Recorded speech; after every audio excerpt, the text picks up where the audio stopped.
You're live. All right. I think that's the quickest I've seen that. Showing that it's live now, which is good. Kia ora, g'day everybody. Um, everybody that is not there. Anyway, doing the live right now, Thursday, 20th of August, 5 to 4 p.m. Got a few things to bring up, but probably first, right off the rank, will be just having a bit of a chat about speak before you think. So, sorry, is my audio?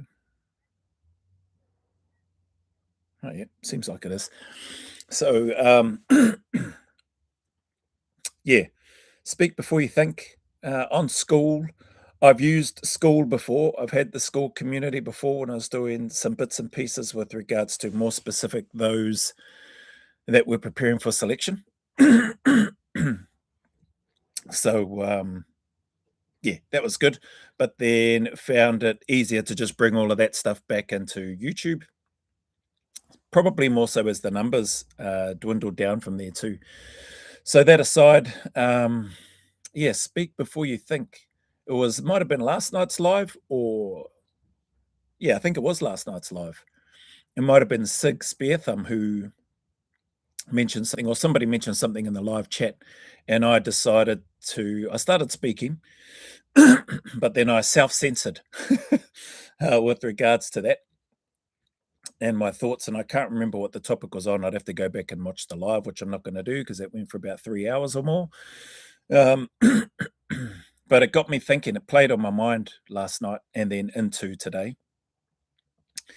And also in combination with that, what also entered my mind was the messages from people in and around who seem to be interested in me interviewing a number of people, whether that's ex-military people or doing interviews and stuff again. And as I've mentioned, I've made no secret, I'm definitely keen on doing that too, and I've been wanting to do those in person, face-to-face, walk and talk, etc. I've only got a couple of those up so far. One was done in Auckland, the other one was done here in Wellington. And other ones have just sort of fallen through, and another one's scheduled for next year, etc.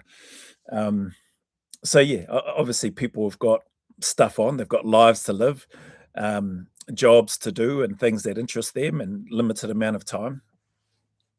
And so anyway, with the more so to do with the self-censoring piece and also a desire to just reconnect with a few people again, if they're available. I'll give a little bit of an update soon. And just to start the ball rolling and get some raw, just unfiltered, honest thoughts and opinions from people on something that isn't governed by an entity or an organization whereby you can only say and or do certain things. And as far as I'm aware, some of the abilities to utilize school as an example with live streams, with pre-recorded interviews, and when I upload those onto there, which will likely eventually lead to me just sort of getting off my backside and sorting out a website as well, means that those things don't have to worry so much about videos getting blocked or cancelled or whatever, things like that. So yeah, that's the rationale. That's the reason for it. And so I've reached out to Rob Maylor, ex-Royal Marine, SASR, Kiwi lad. He's agreed. He's keen and happy to come on. So we'll look to try to get that cracking sooner rather than later, because he'll probably be somebody that, for those that don't know him, you can go and check him out on Instagram. He'll probably be somebody that I'd stay in touch with fairly regularly. I mean, he's got some pretty cool stuff. I don't want to steal his thunder, so I won't mention it here, but he's got some pretty cool stuff of what he's looking to do once he finishes some of the work that he's doing currently overseas.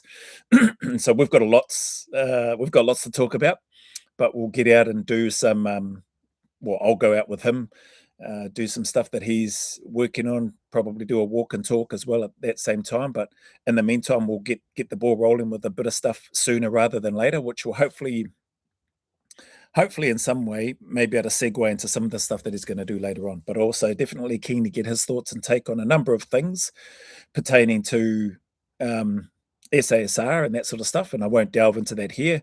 We'll leave that for the school community piece, which is where the full videos of those types of interviews will be. They'll be uploaded. I might snip what are they, shorts and stuff from time to time to put on YouTube and or TikTok and Instagram, with the intent of trying to, see if other people might be interested in what it is that we're talking about. And it's not just going to be the military stuff, but by and large, there will be a fair amount of, dare I say, ex-military personnel that I'll hopefully have the privilege and opportunity to speak with and have a real unfiltered, raw, unapologetic, some might say, discussions in and around stuff, treatment of veterans, war crime allegations, immigration, what the soldiers and stuff have been away and risked their lives and fought for, and what they see now, a whole bunch of stuff. So just looking forward to delving deeper into that, as well as other things that they're doing as well. So a lot of that stuff, I've got a fair bit of work to do, but I thought I'd do this live now. I was going to do it later tonight, then I figured, I'm probably going to be working later tonight rather than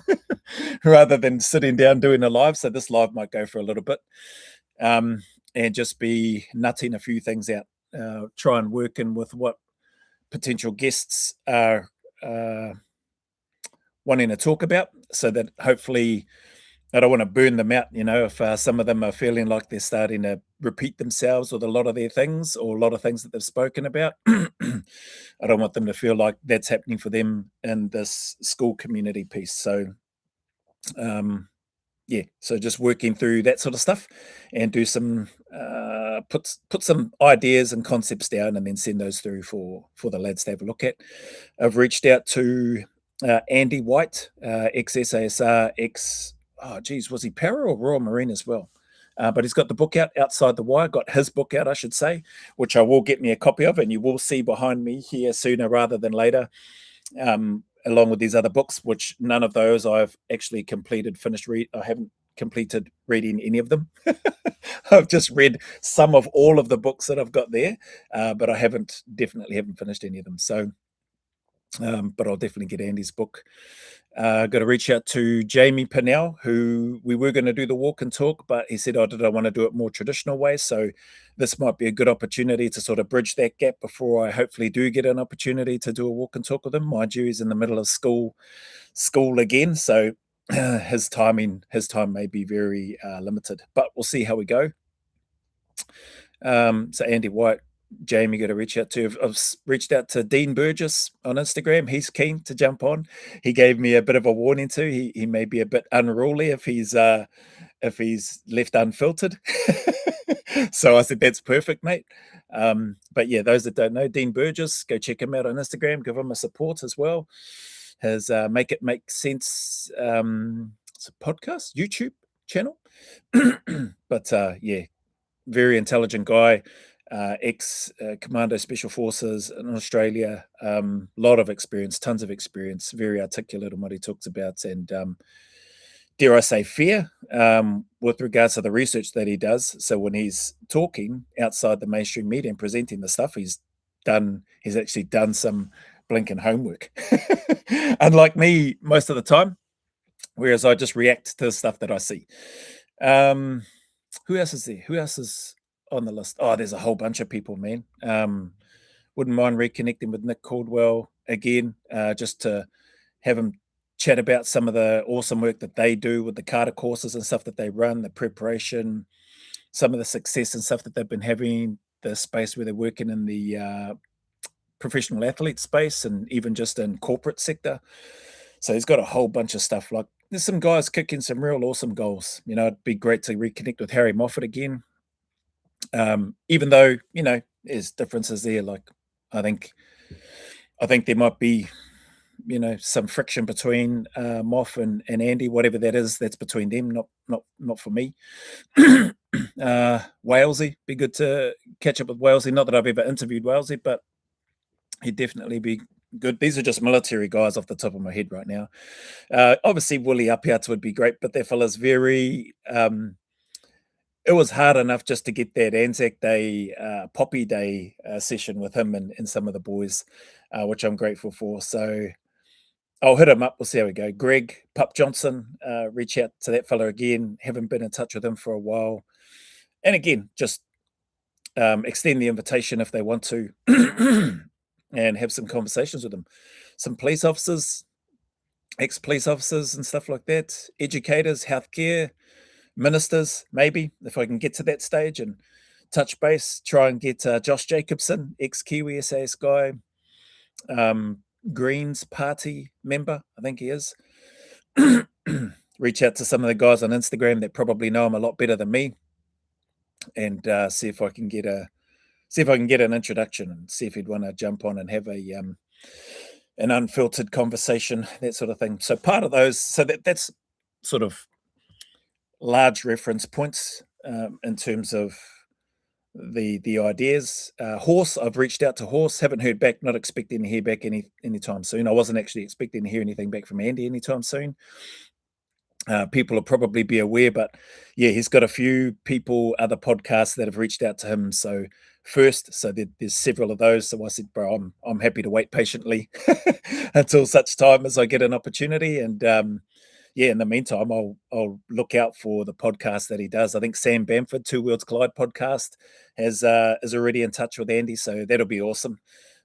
Sam runs a good show there, so yeah, whenever I get a chance to catch up with these guys and then probably discuss maybe what might be some similar topics or maybe some different topics. Yeah, looking forward to that. And then on the back end of that, part of that process and the Speak Before You Think school community is about, so what I've seen on there, yet to confirm, but I'm pretty sure I can, the live streams that I can host. Pretty sure I can host live streams either with guests and or just with us as the peanut gallery, having a blink and chat away like we usually do in or what has been happening recently in the live chats on some of the lives. Oh, actually, speaking of live chats, there's people in the live chat. Look at that. My apologies, Rubber Kiwi. You're not Sonny Bill Williams. Yeah. What a ripoff. SBYT. What's his YT for at the end? Sonny Bill, I get. His is SBW. There are other channels that will play the first hour of a conversation on YouTube and then move behind the paywall for uncensored stuff. Could work for you. Easy advertising. Yeah, potentially. I think I'll just probably do the shorts and that sort of thing. I think he can go up to 3 minutes long. Probably do stuff like that. So we'll see. So look forward to this. Well done, Joe. That's from 3 Nuts. Cheers, mate. $12 a week. They aren't that hard times. Great price for the value. Sonny Bill's YouTube. Oh, is he? Is that what it's? I didn't even know that. Sonny Bill's YouTube. He left out the W. He's always known as SBW. Thought he would have gone SBWYT. Sonny Bill Williams YouTube. Oh, okay. Sonny Bill YouTube. Anyway, that's that. So with that, as we go, so initial, dare I say, pre-recorded interviews with pre-recorded interviews with guests, then upload those, and then hopefully later on as follow-up, because there might be people in the community that might have questions or whatever, as the community grows. Hey, if it grows, but I'm optimistic. As it grows, people might want to engage with some of the guests. So it's all very raw and just by the seat of my pants right now. So haven't done a detailed plan or anything like that. I figure in the social media space, what I've learned is that it's easier to just get in amongst it, muck in, and then figure it out as I go. And yeah, that's what I've done up to this point. That's what I'll continue doing. As things, if there's more sort of major things that I was looking to do, then I'd probably pull back and do a little bit more planning, get some people that are much smarter than me to help out with bits and pieces. But for now, like, it's just a one-man show and I'll just do what I feel like doing. Spammed a few guys and heard back from a few of them, and so far so good with the positive responses, and so hopefully that will be up and running sooner rather than later. But trying to provide an opportunity where I was going with the lives, when I host those in the back end. From what I understand, members will be able to join those, or members will be able to join the lives, which is good. And then if there's any guests that are on, based on their schedule and how much time they have, then members of the community, can interact, ask questions, blink, and um, get in there and either have your video camera on or have your video camera off and talk, just have audio or type away. So just to try to build a little bit more of the like-minded community that I have at this stage. Small community, it seems like at this stage. There'll be a few visitors and stuff that join the live streams, no doubts, and that have probably vastly different opinions. Probably a number of people that join the lives and don't participate at all, which is completely cool too. There's obviously the usual suspects, which join in on the live commentary, and some of them are here, which is awesome. But but what was I saying? But having the opportunity with the community and those that's in the school side of things, there might be some that I would assume those that would join that school community would do so because they're probably interested to hear those different perspectives of the guests that I'll have on, and or they may have genuine questions that they want to ask. So even though it's unfiltered and all that sort of stuff, um, I think I put down some ground rules or whatever in there. Can still be, can still be respectful to those that want to come along, even if you've got different opinions. But if you're a retard, if you take offense easily, then just truck off and don't worry about joining in. Don't sign up, don't join up. Or if you want to, and you just want to watch from the sideline or whatever, you can do that if you like. But I would assume that people probably may get more out of it if they want to engage or interact. Depends. Up to you. If you're somebody that feels like you'll get stuff out of it and you just want to sit in the background, that's completely cool too. But if you want to engage, that's part of why I'm creating this and having it set up that way, so that people, members of the community, can have access to guests that I'll have on. They'll have access, obviously, to me and can send through stuff, can blink and talk about whatever, and you can send through links in the chat and in the community without worrying about them getting blocked or censored or whatever's been happening for people. So I think SBYT was having some dramas trying to send me through some stuff to or links, sending through stuff to me so that I could add to reactions list and etc. But they weren't showing up or whatever. So this should hopefully drink of water. This should hopefully clear up or maybe remove some of those obstacles.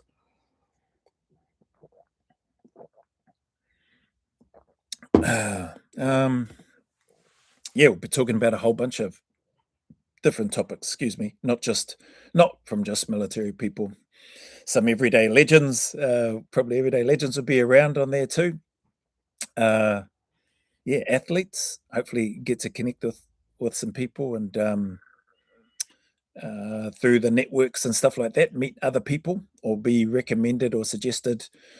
Have other people suggested for me to reach out to and speak with. And then all of that stuff hopefully leading into other things, more sort of face-to-face type stuff, and doing those collaborations live and in other areas or whatever. So that's further down the track. For now, it's just about initially getting started, get the ball rolling, get the first few videos up in that community space, host and run a few live streams. So some of the live streams and stuff on there, I'll be looking to run 3 live streams a week in the Speak Before You Think school community. That may mean some of the live streams that I do on here may just reduce to 1 live stream a week on YouTube. People will probably be happy with that because they'll probably go, bloody hell, 1 3-hour, 5-hour live stream from you is enough anyway. So we'll have that. But the live streams on school, will just be a little bit more less restrictive for those that want to participate and join. That's where I'll be doing some of the, if I can at this stage. I haven't figured that part out yet. Actually, I haven't confirmed yet, but I'm assuming I may be able to. That's where a number of reactions and stuff will happen, or live reactions that I'll do in the back end there if school supports that. So that part I don't know. I can't confirm that yet. Again, I'll figure it out as I go. But that's where I plan on doing some of those live reactions, and I think those that are members, because they can join live video calls that I host, I may be able people may be able to join in on those reactions that way. So you're not just typing. Um, that's what's in my head anyway. Like again, I didn't research any of that in terms of whether or not school does that before creating the school page community. So we'll see what happens and play all of that by ear. If I've got to adapt to something else and incorporate something else or a separate streaming service or whatever, StreamYard or whatever it is, then I'll have a look into that. But that's where that is at this stage. In the meantime, I'll still be doing like I said, there'll still be at least one live per week here on YouTube, and I'll still have my standard YouTube stuff, my reaction videos, and all that sort of thing. I'm not getting rid of the YouTube channel. This has been dare I say, this has been my main and will continue to be the main my main social media presence, I guess, for want of a better term, on the interwebs here on my YouTube channel. Plus, I enjoy my YouTube channel. Well, I enjoy it anyway, and so that's where most of the stuff will be, and or continue to be. It'll just be some of that other stuff which will be in the school community, which is a paid monthly. I should have mentioned that earlier, but I'm sure people figure that out. But yeah, that is a paid monthly subscription. Well, yeah, there's no lock-in. You can just it's like the channel memberships. You can just stop whenever you want. It's not you don't have to keep paying, but it is set at $47 a month for those that want to join, and more so those that want to support it as well. So because there's lots planned for it. There'll be the random, which we'll be able to do with that. There'll be the random sort of eventually, hopefully monthly spot prize giveaway to a community member or members, depending on how well it's going. And that may be probably in the form of merch and that sort of thing.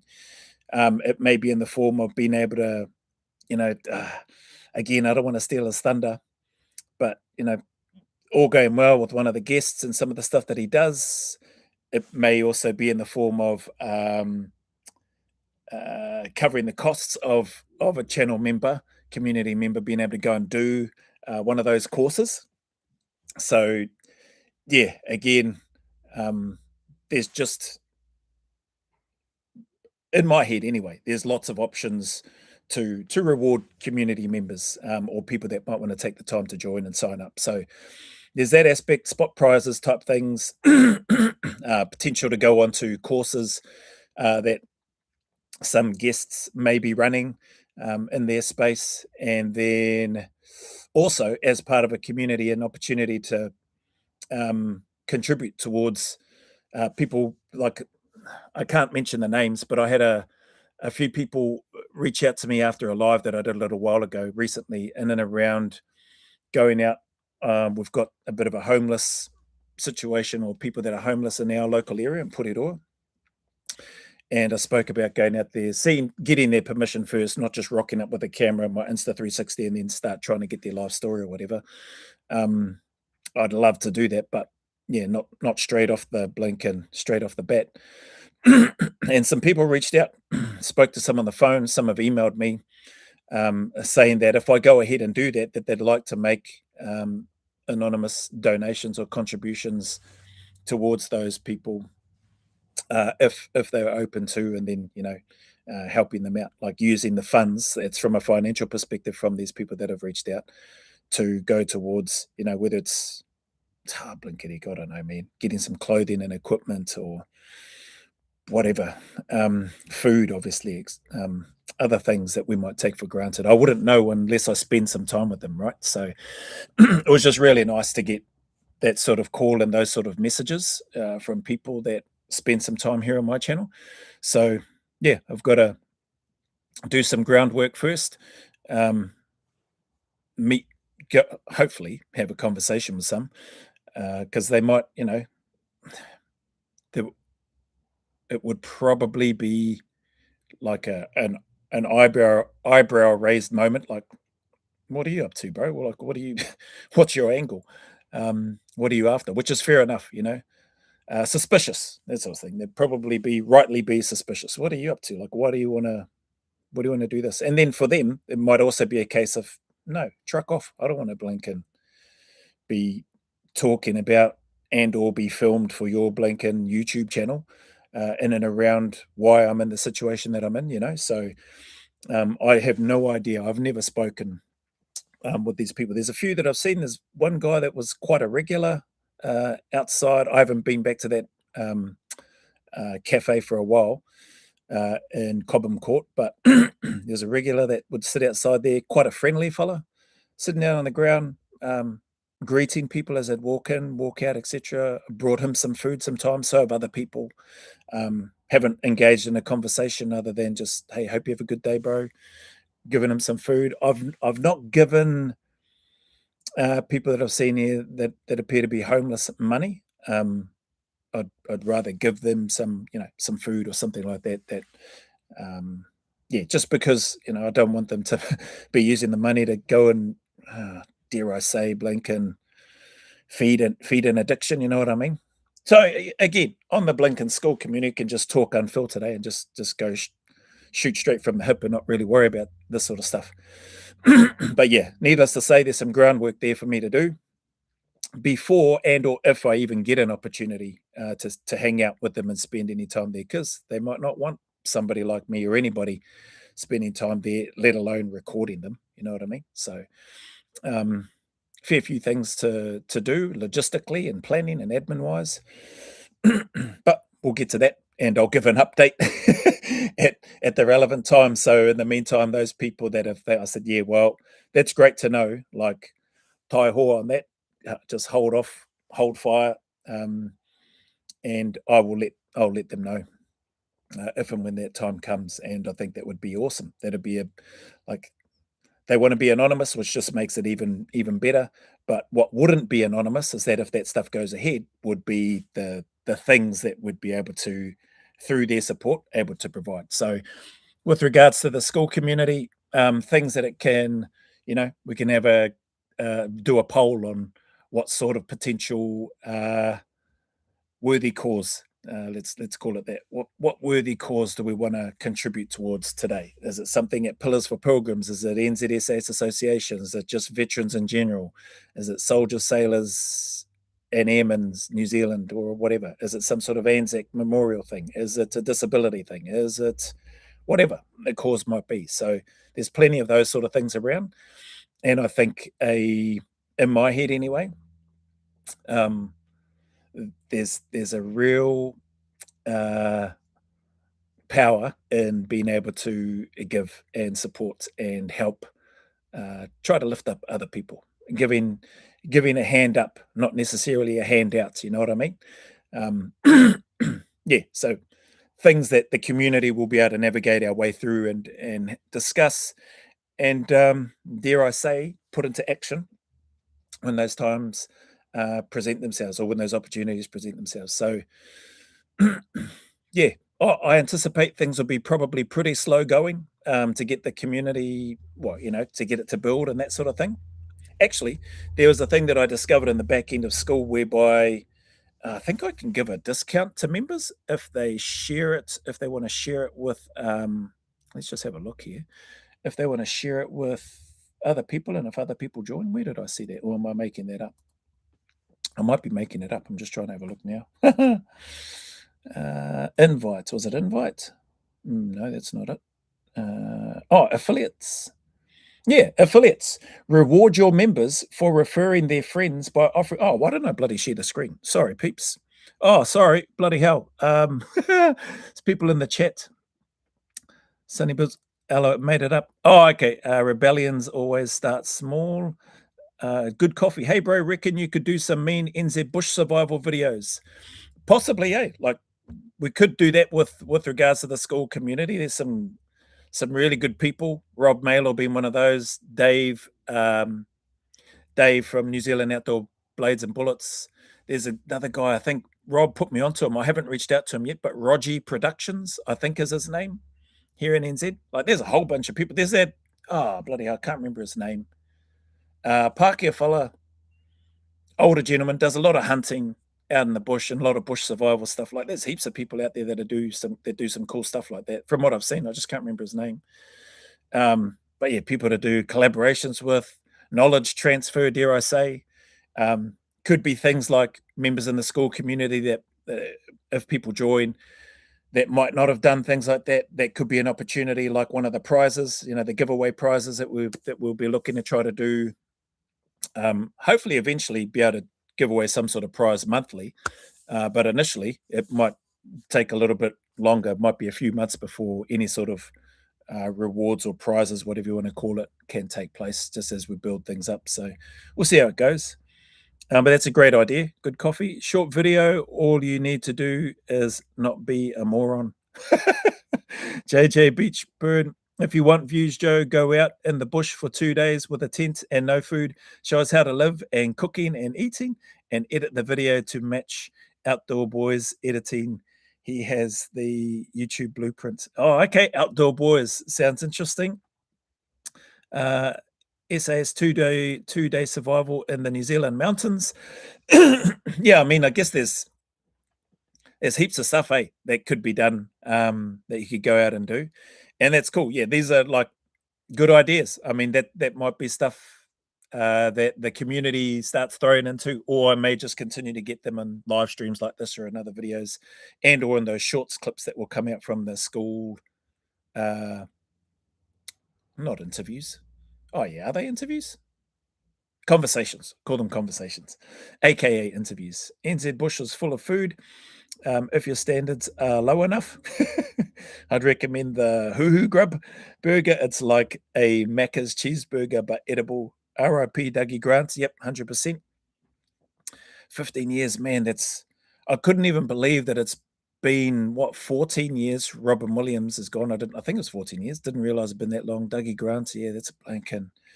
I never knew Dougie. I knew who he was, but I never knew Dougie. But I knew guys that knew him very well. Guys that were in the NZ unit with him, that had gone over and were in 2 SAS by that stage. And then when Dougie passed away, they obviously from UK came back here for his tangi and all that sort of thing. So highly respected fella. Is Bill Hohepa still alive? Owa. Bill Hohepa. I don't know who that is. Anyway, what was I talking about? Oh, sorry, I was going to share the bloody screen, and then I got sidetracked with the comments. So I saw this. I discovered this. Affiliates reward your members for referring their friends by offering reoccurring commissions. It's off at the moment. 10, 20, 30, 40%, it says, is most effective. 50%, and then it's got all these other things here. But I thought that's pretty cool. So it's off at the moment, but I'd probably look to do that. I should probably I'll just ask whoever's on here now. What should I do? Should I do the 40%? Or should I go 50%? Who's on here? Go on, have your say. Rubber Kiwi, I know you're on here. Which one of these affiliate reward your members should I choose or do? So that I think once I select it, it just stays there, and it'll be like that for whoever decides to join, if people decide to join up. Nobody. Okay, well, no discount then. No, what is it? Is it a reward? Recurring commissions. Oh, commission. Sorry, you get a commission. Do you get paid something? You must get paid something. How happy do you like the wife to be? What's that for? Oh, you mean for this? She's fine. She's all good. She's all goods. Oh, well, I'll leave it as off then. Seeing as too slow. Nobody wanted to put anything forward. But yeah, so school. I've only got one post on there. Read this first. It's titled "Welcome to Speak Before You Think." And that's about it.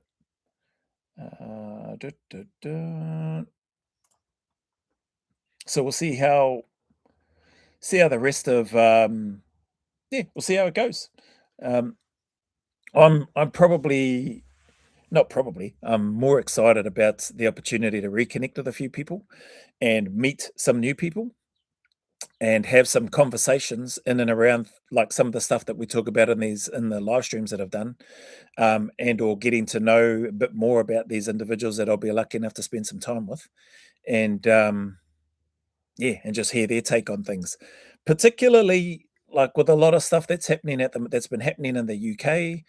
It'd be great if I can reconnect with Des Powell over there in the UK, and or even just chat with Mal Downs. I'll reach out to Big Phil Campion, the ex UKSF lads. Um, yeah, it'll be good. Colin McLaughlin did some work with him in the private sector as well. Ex 22 lad. Yeah, there's a few other guys. I won't mention some of the other guys' names because I haven't seen them on the socials, so I don't know if they are. Yeah, I don't know if they're doing that, but Colin McLaughlin definitely is. Mal Downs is. Big Phil Campion is. Des Powell is. Um, Three of those I've at least, like Des and Colin, I know, having worked with. Mal, I didn't work specifically with him, but we were working for the same company and crossed paths with him a few times. Big Phil, I don't know personally at all. Haven't spoken to him, but yeah, he cracks me up, man. I enjoy watching his stuff. So yeah, we'll see how it all pans out, eh? See how it all pans out.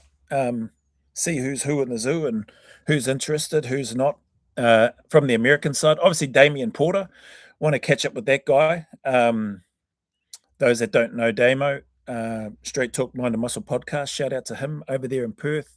Pretty sure he's still serving as a firefighter right now, but he was ex-NZ commando here, ex-NZ Special Forces, police, then fiery. He's also the How Not to Die guy, so check him out on there. He's interviewed a whole bunch of people, man. Professional athletes, like ex-US Delta Force guys, and Pat Mac, Dev Guru guys, DJ Shipley. He's interviewed John Shrek McPhee as well. Yeah, Gilly, former All Black strength and conditioning coach. Like the list goes on. Health and nutrition people, brainy people, blanking military people, law enforcement people. The list goes on and on. He's no slouch himself when it comes to being knowledgeable across a wide variety of topics. So, yeah, it'd be good to have catch up with Damon as well. So he's somebody I haven't messaged yet. I better message him today. So yeah, there's quite a long list of people. That's what I'll be doing this evening, spamming the world basically, and just seeing if any of those. For the most part, my list is largely men. Would be interested in doing a connect and having some conversations, and probably just trying to narrow it down to a specific topic or two topics rather than and going into detail, delving into detail into those things as unfiltered and as uncensored as they like, to then put those on school, rather than doing like a typical maybe this is your life type video or discussion.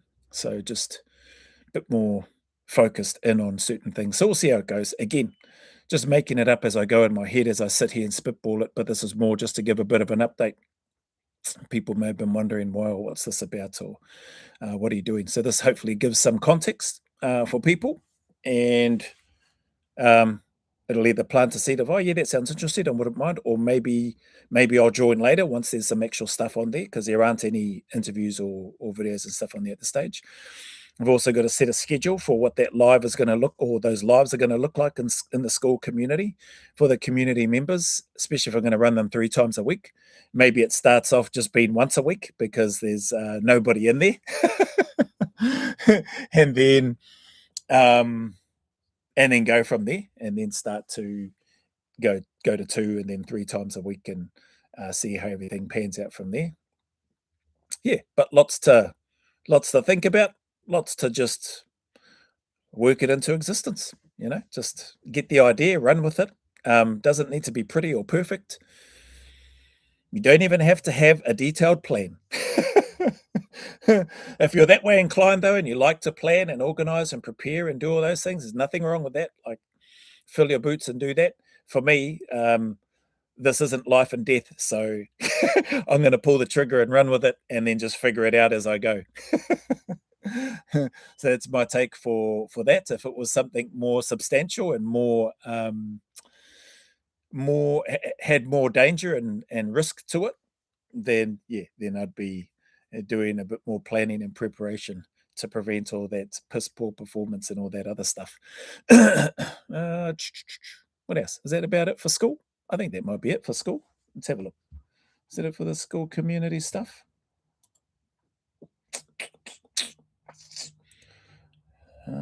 I think, yeah, I think that's probably it for school. Let's have a look.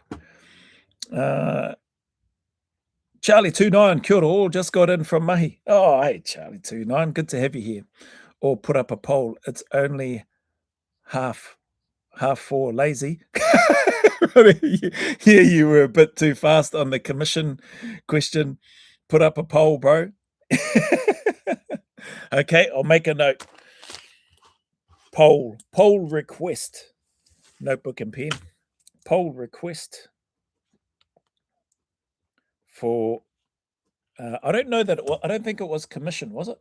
What was it? It was affiliate. Oh yeah, it is. It is commission. Yeah, recurring commission. Sorry, my bad. Poll request for commissions. Off 10%, 20%, or 30%. No, it does. It only gives 4 options on the thing, so we'll see how it goes. It says 40% is most effective, whatever that means. All right, cool. What else we got here? You could talk to Christian Cullen or another All Black about the similarities and references in SAS and All Blacks mindset with both being elite organizations. That'd be cool, eh? Christian Cullen, man, that fella, what a legend, eh? He just we got ripped off. We got ripped off by him not being in the All Blacks as much as what he should have been. I don't know what happened with him and John Mitchell, but yeah, not only did he get ripped off, but we got ripped off. I've seen more of Christian Cullen, the Paikakariki Express. Stay cool for after school. Colonel Andrew Martin. Yep, Andrew Martin was involved with the ABs, I think late 90s, if memory serves. Yep, be good to... I think he was the CEO when I went through my selection. Oh, was it Andrew Martin? Can't remember if it was Andrew Martin. Whoever the CEO that was there at the time when I did my selection here in NZ went on to be, I think, a manager or had something to do with the All Blacks. I guess not long after he left. So maybe it was him. Yeah, I don't know if his name was Andrew Martin. Though. Must have been. Bring back Buck and Cully. Yeah, some good comments there. Anyway, that's that. So that's the school speak before you think update. The unfiltered. We all are the full conversations and stuff will sit. I'll nut out with my guests where we delve and hone into certain things and just blink and basically let rip in terms of probably more so them letting rip and me wanting to hear their take and their point of view and that sort of stuff on different topics. That may potentially lead into, if it doesn't start out that way, into some other longer form type interactions and conversations with them. And maybe there'll be some this is your life type stuff in there as we go. But I'm looking forward to that. So we'll see how it all pans out and what will be will be. So that's that. Where's these videos gone?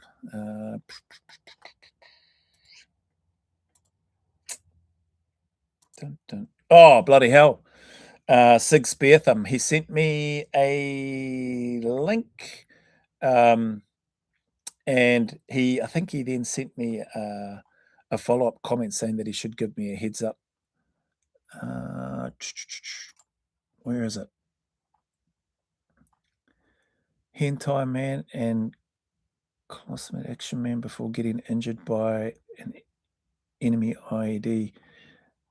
I'm not sure. There's a whole bunch of other... Anyway, it seems and sounds like, I think, was it Sig Speartham? I can't find it. Seems like there was potentially some unhinged stuff in this video. So, well, it's on YouTube, so it must be okay. It says Action Man Battlefield Casualties. So I'll play this and we will see. It goes for 2 minutes, 54 seconds. But if history has proven anything to those of you that follow my channel, I can drag out a 1 minute video to easily an hour or longer. So you give me a 2 minute, 54 second video, that's probably going to be 3 hours there. No, hopefully not. So anyway, let's see what this is. Oh, so I got to share the screen first, eh? That'll help. Sorry. Action Man Battlefield Casualties. So what it looks like the olden day with the end of the TV, if you stayed up late watching TV when you were younger. Yeah, let's go play and see what happens. Volume. Sorry, turn the volume up. Play. So to get your whole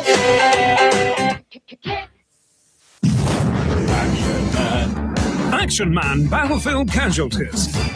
For PTSD Action Man, danger lurks at every turn. He never feels safe, not even in his own home. Do what you can to block out the memories. Look. With no support from HQ, it's up to you to find a way. Looks like we're on our own. Oh, hell. PTSD Action Man now comes with 1,000-yard stare action. With time running out, only you can stop the burn. What the hell? Let's get out of here. Holy hecker.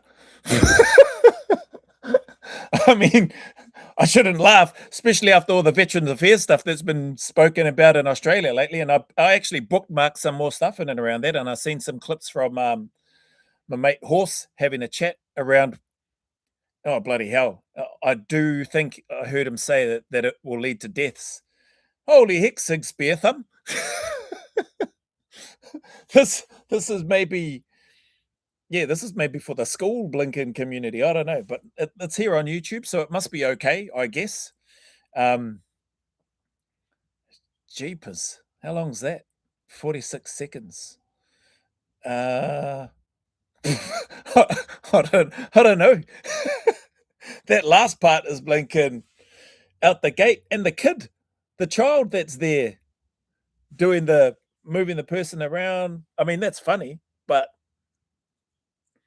and then saying, let's get out of here and boot the chair out the bottom. Far out. I don't know. This video might get blocked. I mean, my live stream for me laughing at this stuff, I shouldn't laugh at it. The, what is it? The drugs, the 1,000 yards complete with 1,000 yards stare. Action Man Battlefield Casualties. Holy hecker. Anyway, there's obviously some more to this.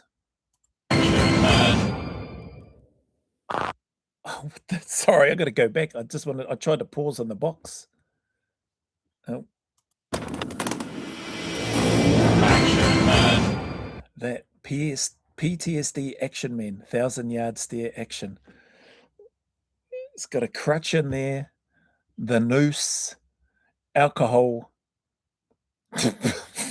Far out. Some people have gone to some time and effort to create these things. And put this together.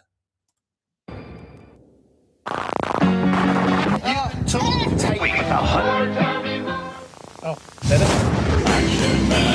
Here comes paralyzed Action Man. Legs really don't work. His spine shattered by an enemy IED. Action Man is crippled by constant pain. With his bowels out of action, only a colostomy bag can save him from disaster. Reloading. But despite his injuries, there can be no rest. Oh, far out. Oh.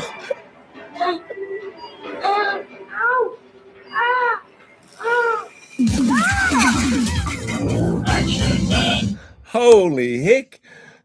Far out. I mean, here I am sitting laughing, and then there I was having a go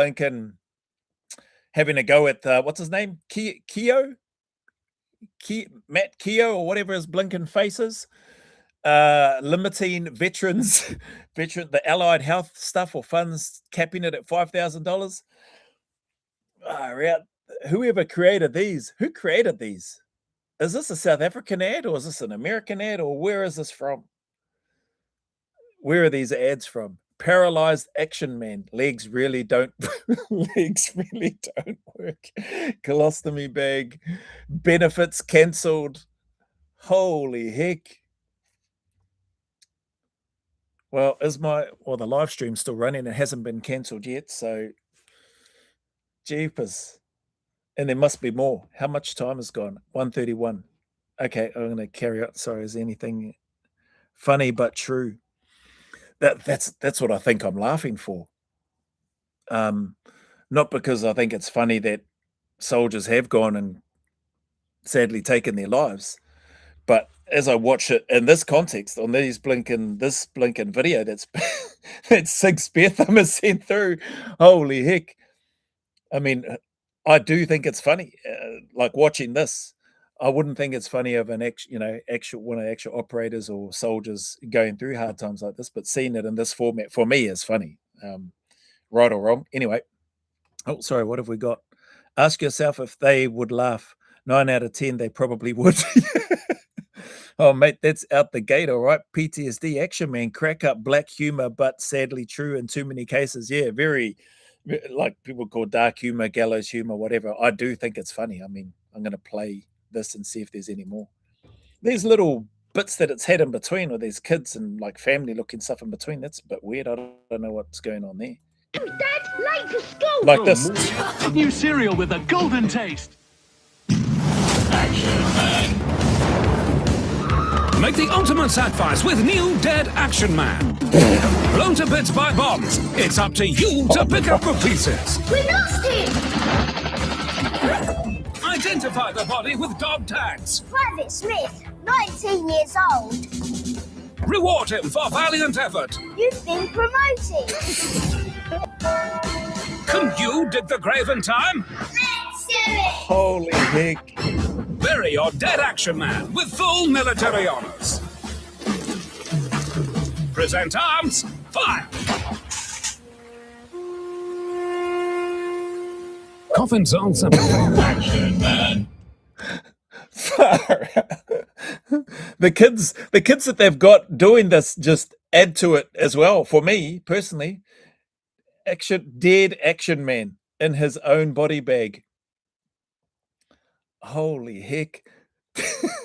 Who can dig the grave the fastest or something? Or who can dig the grave in time? A salute. Oh, sorry.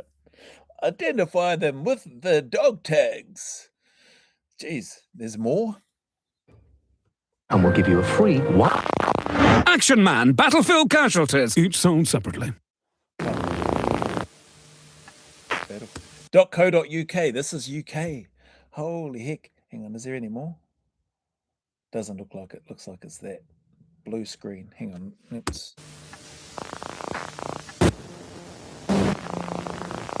Yeah, no, that's it. Veterans for Peace. Battlefield Casualties.co.uk. Is this Ben Griffin? Is Ben Griffin part of this? The X22SAS guy? I'm sure he was part of Veterans for Peace. Surely that's clearly it's some sort of piss take, but holy heck, that is a piss take and a half. if I've ever seen one. I reckon soldiers would laugh at it. Families might find it hard, particularly maybe not probably families of those that have experienced sadly some of the stuff that is depicted in these blinking toys. Probably not so much, but yeah, oh man.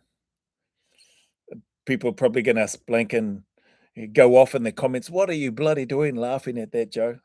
Well, I found it funny. So yeah, if you don't like it, or if you don't like me laughing at it, then blink and truck off and don't sit around here on my channel, you know. Bloody hell. I wonder if Jimmy Carr has seen this. Get him to, I bet he could do a piece on these videos. 3 Action Man figures. Let's just go back to them. Oh, I'm not sharing my screen anymore. PTSD Action Man, 1,000-yard stare, paralyzed Action Man, legs really don't work. Dead Action Man in his own body bag, got a shovel body bag, wheelchair. Holy heck. Bloody hell, Sig Spear Thumb. Yep. Cheers for sending through the reaction request. I'm glad I've just done it on a live and that I didn't do a pre-recording to it. I think I probably would have stopped the pre-recording and I would have gone, yeah, I'll just do that on a live instead rather than a pre-recorded video. Yeah, let's can close that one now. What's this? You can laugh or you can cry. Got to laugh. Coffin sold separately. Did you pay attention to the message though? That was the point. What's it? I suppose there's a number of messages floating through my head in there, and probably a number of messages for other people, depending on which side of the fence they look on or they sit on. Those that are on the very serious side of things, which I assume the Veterans for Peace, sorry. I was going to say Veterans Affairs is what I think was in my head, but Veterans for Peace, in terms of their, I guess, seemingly apparent waste of life, and the lack of support and all the things that go on, like the stuff that's been happening with veterans lately in Australia, and the uproar that's taking place right now with regards to Keo cutting funding to Veterans Affairs, but yet giving billions of dollars away, or at least $1 billion away to prevent Islamophobia, to build more mosques, to bring over and bring back supporters of ISIS that you sent your ADF members over to go and fight against. Like, there's a whole bunch of things. There'll be those family members and messaging that just think that is appalling, like those adverts and those characters and those toys, and the fact that children are being used. I mean, which messages do people want to delve into? Like, there's lots in there. For me, I think there's definitely dark humor in that. There's lots of funny bits in there. We could sit down and dissect that for the next 5 hours, I reckon. and come up with points of view and messages that people are getting and taking away from it, and what people really want other people to get and take away from it, etc. Yeah, interesting. Man, out the gate, all right. Where are we? Easy to wave off PTSD until it's in your face like that. Oh yeah, I reckon 100%. PTSD, blanking, the injuries, the benefits, the need to, like, benefits cancelled, the death, the impacts on families, the friends. Oh man, everything. Like, those are three very well chosen, dare I say, topics or demonstrations, whatever the right wording is. Anyway, I'll move off that. Dun, dun. Oh, I did that one too. Oh, that's where I need to go to. Instagram. What's our time? Yeah, might as well stay on here. Hasn't even been an hour yet. Wow, feels like it's been an hour. We'll see what happens. Share some screens and see what we have in the comments. Let's do this one first. Sorry, share screen first. Not even sharing the screen, bros. Come on. Here we go. Look at this one.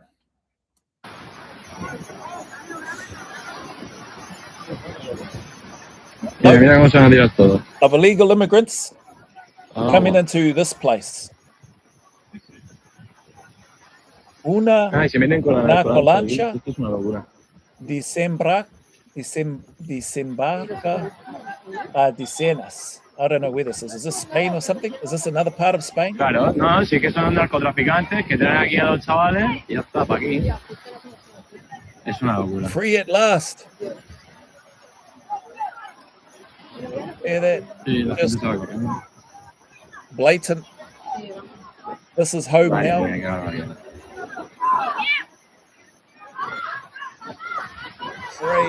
Crazy. Wonder if anybody there is calling the authorities to come to wherever that location is.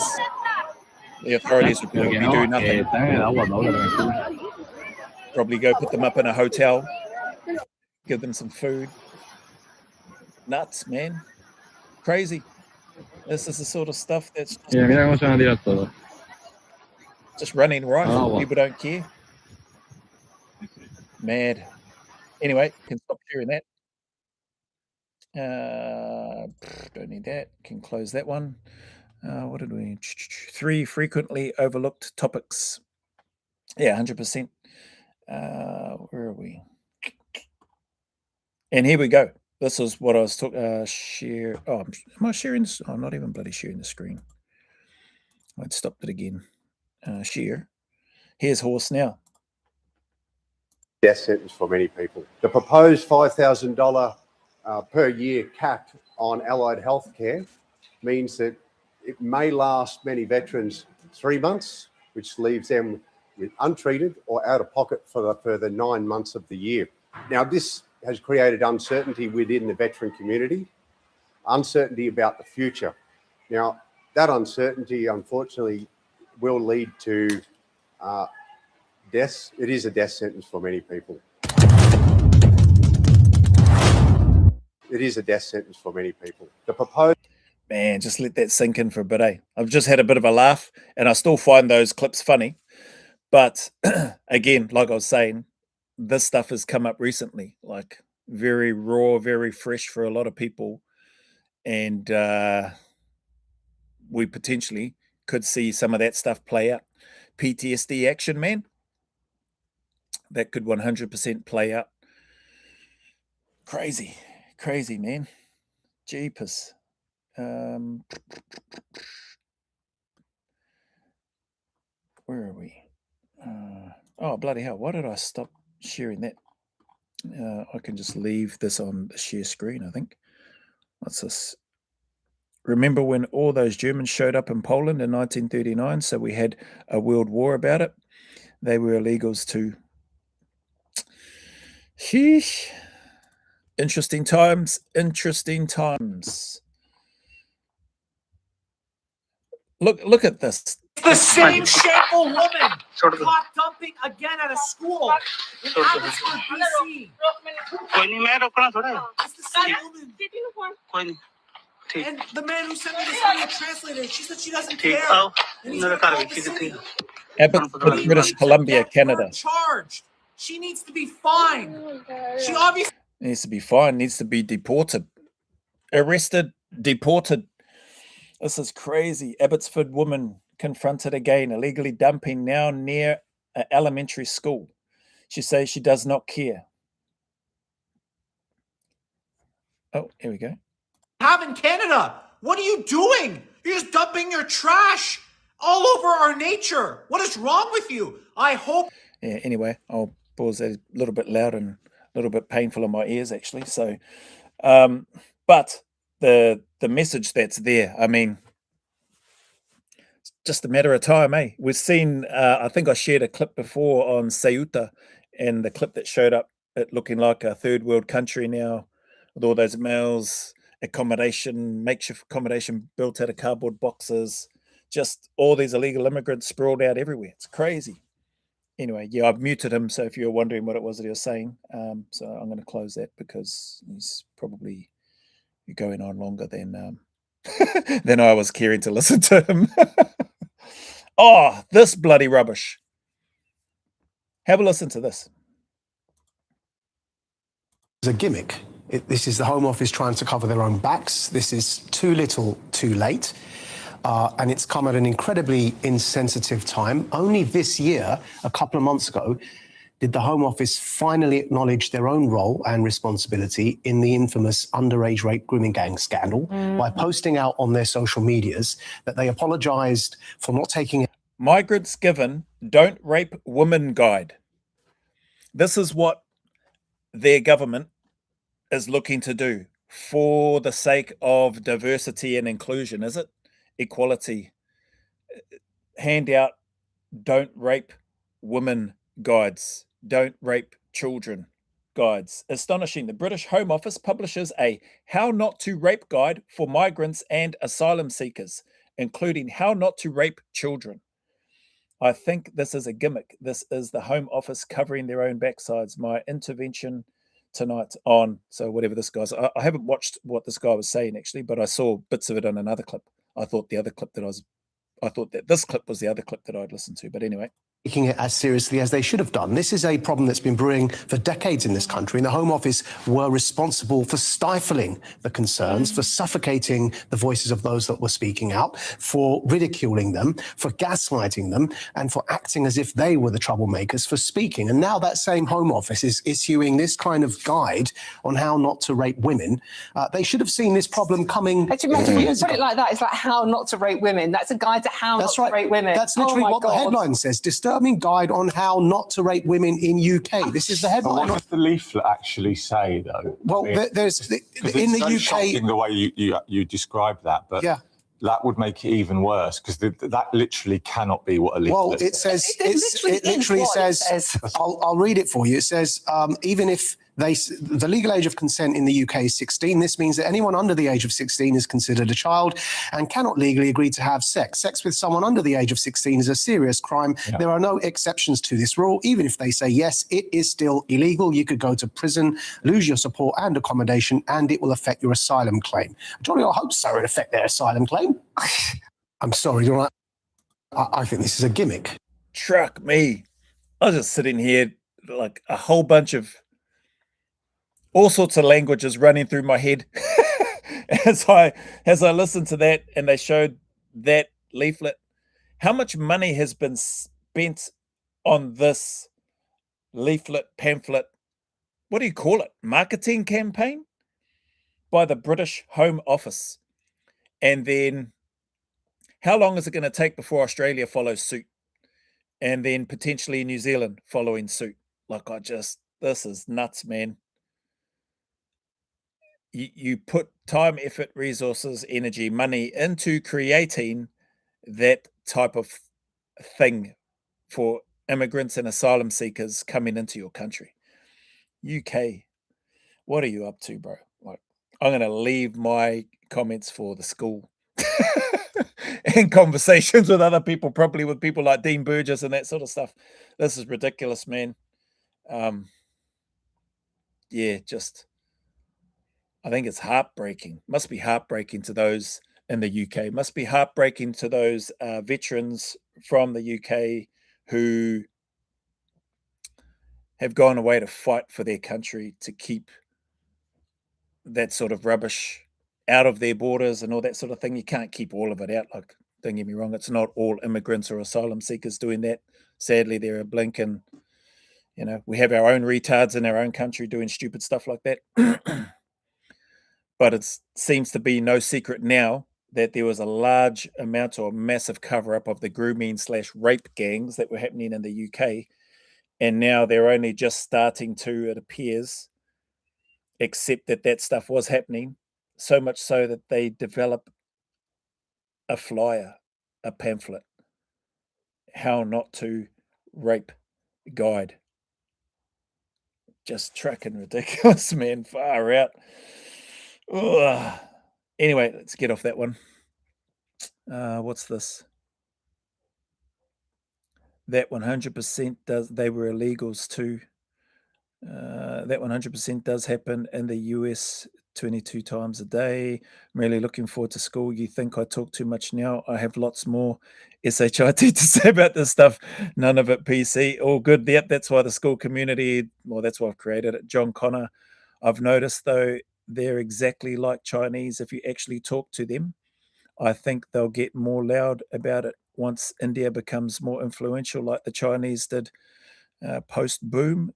Just my view, obviously not speaking for anyone else. Yeah, all good, John Connor. Who are like Chinese? Yeah, I'm not. I find it very similar as someone intimately acquainted with Chinese people and mainland China. This isn't the world people fought and died for. We need to fix it for them, if no other reason. Politicians or illegals. Oh, one of my messages got blocked, I think. Oh, okay. Oh, bloody hell, John. Yeah. Well, in the school community, your messages won't get blocked. That's a plug for my school community, by the way. Yeah, crazy. And I think that's what I mean. Like, that's why I've gone towards creating the school community. So try to find a price point that I think is reasonable enough and okay, and that people will get some value out of it. It's not just going to be talking about politics stuff. There'll be some lighthearted stuff. Come along, have a laugh, have your input, connect with some of the clients, connect with some of the guests. Maybe, hopefully, apart from just being entertained and having a laugh and sharing your points, we might all learn something from each other as well. And what was I going to say? Oh, yeah. And for those that have questions in and around, stall selection stuff, cycle stuff, life in the unit, for other people that have deployed multiple times to places like Afghanistan, which I haven't, mine's only from Timor and Iraq. For people that might have questions in and around that sort of thing, they can still ask questions in and around a whole bunch of that sort of stuff. And we can maybe be, we would probably still be protective of some of the stuff that is shared. Like, I don't talk about everything on there, and neither do other guys from what I've seen in their interviews and that sort of stuff. But what's in where we can talk about, we would do in that school community. So yeah, there's still opportunities, and then who knows what it branches out into from there. But yeah, that's disappointing, John Connor, if one of your comments got blocked. What my first message was saying was essentially, we see Indians as harmless, but we understand mainland Chinese are taught by CCP from birth against our way of life. Right. Okay. And yeah, that's a fair point in regards to the Indian community. We likely do see them as harmless. Like, I haven't seen, even when I've been to Papatoetoe recently, I haven't seen yet the types of, dare I say, slum type living and just rubbish sprawled out everywhere in those areas, like what I saw when I have been over to India, and Mumbai and that sort of stuff. But seeing that lady on that other video that I just did, and what's happening in Canada, probably just a matter of time. There may be, people may see other areas, and there's probably some areas that aren't too nice in certain places, no matter where you go, and New Zealand included. But I'm talking about just on that wide, like, no matter where you go, you just walk outside and you just see rubbish sprawled everywhere along the streets, and just poverty and all that sort of stuff. So, yeah, that's interesting. Cheers for that, John Connor. Dudale Morgan. I've been unsure how to approach this, so here goes. It was the NZSAs who were ordered by the government of the day to retrieve the bodies from Whakaari, White Island, even with all the hazmat gear. Oh, your thing is cut off, Dudale Morgan. D. Morgan, appreciate you stopping by. Even with all the hazmat gear, and it stopped. Who dares wins, John Connor. They are, as a Hong Konger, I tried to reason with these people in Australia as well as back in Hong Kong in early times. They're just nutheads. That's to John Connor. Dudale Morgan, hopefully your comment is able to be finished off. Sorry, bro, can't see the rest. For those that may not know, Mark Law, who was being under investigation, I don't know what happened with that, by WorkSafe, because he breached and flew over there in the chopper to go save as many people as he could. Massive respect to Mark Law. People may not know, he was ex Kiwi SAS, and he's from all accounts, from what I've heard, a very, or at least he was a very hard man, like hard man in a good way, but like a hearty type way is what I mean. So I don't know him personally. He was somebody ages ago when I was doing the Epic Aotearoa podcast that I'd reached out to, but he was right in the middle of the investigation stuff and the stuff that was being brought against him by WorkSafe, which I just thought was disgusting, man. Here it is, you have this guy and I think another helicopter service or pilot that flew over there to White Island, to Whakaari, to try to save as many people as they could, put themselves at risk, yes, but to then be faced with charges, I don't know what the charges they were being faced with, is just nuts to me. So I like to think hopefully he got off. I didn't follow that story closely, but when I did hear back from him, which I was surprised to hear back from him, is it made him, he's pretty tied up with everything that was happening at that time, which is pretty disappointing. Oh, here we go. Dudale Morgan, even with all the hazmat gear they wore, or suffered debilitating respiratory injuries, meaning they could no longer serve and receive no help from the government. Anyone know how they are doing today? Oh, well, no, personally, I don't know, bro. So that'd definitely be something I'd hit up. You know, some of the ex lads, and pick their brain about on a place like school. Like I'd definitely hit Jamie up about that, me personally, and go, bro, what's the story? I'd hit up some of these other fellas too, whose names I won't mention, and go, bro, can you fill me in on any of this sort of stuff, bro? Do you know what the go is here? Can you talk about it here on school? Again, I would do that, try to figure that out with them prior to, and go, bro, this is like, if you're keen and if you're open to it, love to hear about it. That's the first I've heard of it. Dale Morgan, D Morgan. I personally have no idea because I didn't know about that. Rubber Kiwi. I like they're not all bad argument. Okay, tell me how to tell the difference. You can't, then the risk isn't worth it. Oh, was that for the immigration stuff that they were talking about, or that I've done reactions to before, or is that just, I guess, or was that in relation to Indians or something in general, or immigrants in general? I think those that have been here for a long time and have got citizenship, I think a benefit of the doubt for those ones. Anybody that's, I don't know, maybe I'll save that for the school rather than I delve into it. Here I am self-censoring again on my channel here in this part. Yeah, I married a Chinese mainland person, so I know exactly where you'd be coming from. I find people are the same on a human level, but culture and whatnot does matter a lot. Immigrants. Yeah, got your Rubber Kiwi immigrants. Yeah. Yeah. Good points there. Yeah. Lots we can just let rip into in the school community. Even if it's just you and I. Oh, bloody hell. Where am I up to? Did that. Oh, yeah. What's this about? This is not a video. Crikey, Veterans DVA, Department of Veterans Affairs, spent $312,774 on a rebrand. Money well spent, eh? Rebrand, because it really needed it. Really needs a rebrand.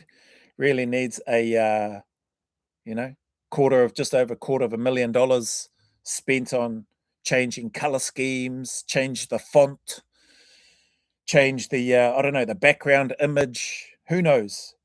Did they change the logo? No, because it's Australian government. Maybe they did. Look at this blinking no jawline blinking weasel. This is that Matt Keogh guy, I think, in Australia. Bloody useless. Look at that. It looks like, what are those yellow things called? They look like, they got the big eyes. Oh, you know what I'm talking about. Minions. That's what they are, I think. That's what he looks like. He's just like an oval shape. Can't even call him an egghead. It looks more like a pill shaped oval thing. No jawline to save his blinking life. Holy heck. Useless. The backlog, 32,925 claims still waiting in June 2026. But will spend over $250,000 to change the fonts, the colors, whatever else they did. Pay a few people ridiculous amounts of money for doing absolutely truck all, while we have 32,000, basically 33,000 claims still waiting. What else is on here? The priority veterans waited, DVA rebranded, veterans needed their claims processed faster, fix the system. Look at this fat blinker. That's an even more shocking picture of this twat. Actually, I don't know which one's worse, that one or that one. Nah, maybe that one. It's like a super close-up, eh? Bloody hell, 33,000 veterans not getting the care that they need, having to wait while more than $250,000 is spent on a rebrand. Who's making these decisions? What's the Prime Minister? Well, we know Dumbanese's blinker not going to do anything. Labor's not going to do anything. People in these positions, trusted elected positions of power, doing absolutely nothing but serving their own purpose and causing themselves to be blinking a few minutes away, by the looks of it, from a heart attack with this blinking old chubby chops over here. This is disgusting, man. Crazy. School community is going to be It's going to be good for me. May not be so good for other people. Yeah. Maybe good on the lives too, especially those that join as members or those that join as members can join those live streams. And like I said, you can either have your video on or you can have your video off, and you can still comment with the audio and that sort of thing. So, holy heck, man. What's this? Let's see what this lady has to say. She's not too bad, this one. Senator Jess Collins, or from what I've seen of her stuff anyway, in terms of what she talks about. We've all backed him in. What we saw from our Minister for Veterans Affairs this week was an absolute disgrace. It was a spit in the face of all the veterans. First, he tried to take away their appeals for medals and honours. Then he tried to take away the funding for Invictus, an important institution for the mental health of our veterans. Then, probably the most egregious part of all, taking away the funding for the parents of Corporal Cameron Baird. The Coalition of Veterans Voices came to Canberra to share a warning for the Minister for Veterans Affairs that his cuts to allied health funding meant that some of the veterans are on suicide watch.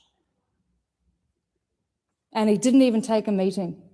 After this pattern of behaviour and the impact on the mental health of our veterans that this minister is causing, this minister must resign.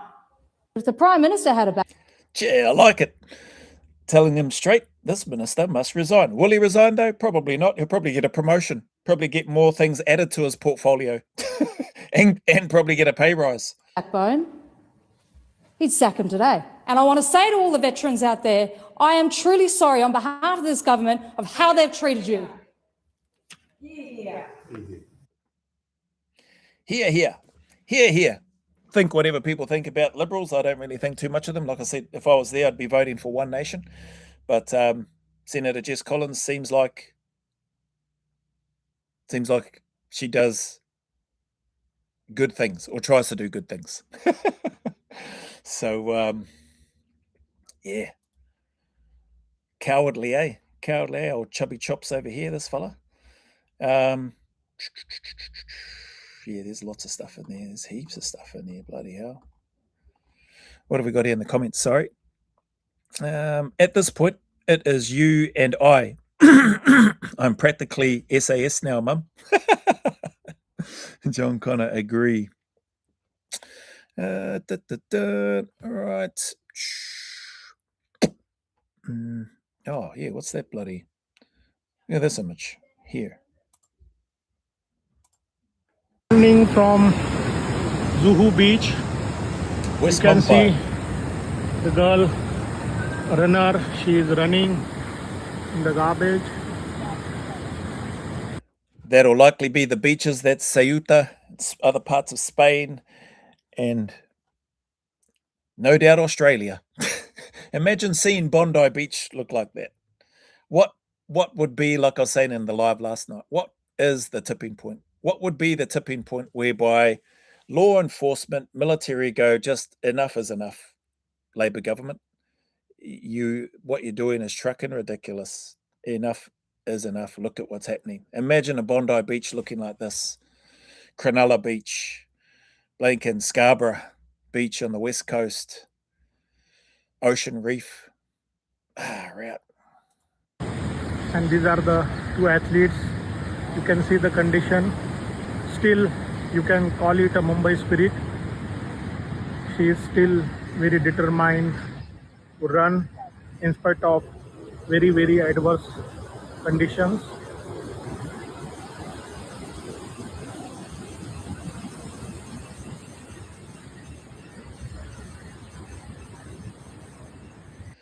Just a dumping ground. No thoughts at all. Yeah, nuts. Crazy. Where are we? Dun, dun, dun. Oh, yeah. I saw this in Canada. Woman from Yemen. You're here for the Anti-Canada Day rally? That was at 3 o'clock, 3 p.m. Yeah, For you, where are you from? I'm from Yemen. Yemen? Yeah, Yemen. Okay, I'm from Yemen. Middle East. Yes, Middle East. Yeah. Now, would you ever go back to Yemen? Well, bugger off back there. Right now, I'm not because Why? one of the problem I just realized to Canadianship status also is being part of the oppression and affecting other groups. So imagine leaving a country gripped by a severe humanitarian crisis, finding safety and a new life in Canada, and then attending an anti-Canadian rally. It sounds like a joke, but this is what's actually happening. In this clip, a woman from Yemen is explaining why she won't go back to her own country, but she claims that the Canadian citizenship is a form of oppression. When you actually look at where she's from and where she is now, that statement is crazy. It's literally the ultimate contradiction. She is seeking the protections and privilege of a Western nation while simultaneously tearing down its system and attending an anti-Canadian rally. That is far from perfect, but it offers freedom and safety that only billions around the world can imagine. If you're going to start a life here, maybe start with a little gratitude first, instead of protesting the very country that took you in. And if you don't like it, you can always go back to Yemen, which seems a lot better, seeing as you're having doubts coming into Canada and attending an anti-protest rally. And stories like this absolutely infuriate me. If you think it's time for change. Okay, yeah, could pause that now. That's mad, eh? Imagine the government who lets those types of people in, that type of mindset. There should be not only the law enforcement, but the politicians there at these, in this case, this anti-Canada rally or whatever it was, that clearly identify all the immigrants that are there in that country, and then just round them all up, all of yous in the paddy wagon, and you go, get in here, and then take them for processing, check out the status of their visa or their residency, get confirmation of why they were there. So you've attended this anti-Canada rally. Yes, why? Because we're not happy. Canadian citizenship is a form of oppression. Okay, all good. We're going to get you on a flight right back to where you came from. Where are you from? Yemen, blanket, India, and wherever else they're from. Yep, see you fellas later. I'm sure there'll be no, we want to stay. It's like, nah, car keeps, bros. See you later. That's just why that doesn't happen. Probably just weak leadership within the governments. People worried about an uproar. People worried about protesters, immigrant protesters. Well, then that's what you use your law enforcement and your military for, to go sort that truck and rubbish out. And if that's still not enough, I'm pretty sure you would have enough of your citizens that would gladly join in, try to prevent a civil war. What's his name? Elon Musk has stated, I don't know if he said it's a prediction. Maybe he said he wouldn't be surprised if UK falls into civil war. Again, that's why I mentioned, like, what's the tipping point? What's the tipping point for the UK where law enforcement, military, or even just the civilians go, enough is enough. Sick and tired of immigrants being able to walk around saying that they're a Sikh and they can carry these daggers, and then they stab somebody to death, and then they make up some story about how they were racially abused. And then a young man dies in handcuffs while telling the police that he's been stabbed, and the police don't even appear to check properly, just handcuff him anyway, and then he dies in cuffs. It's crazy, man.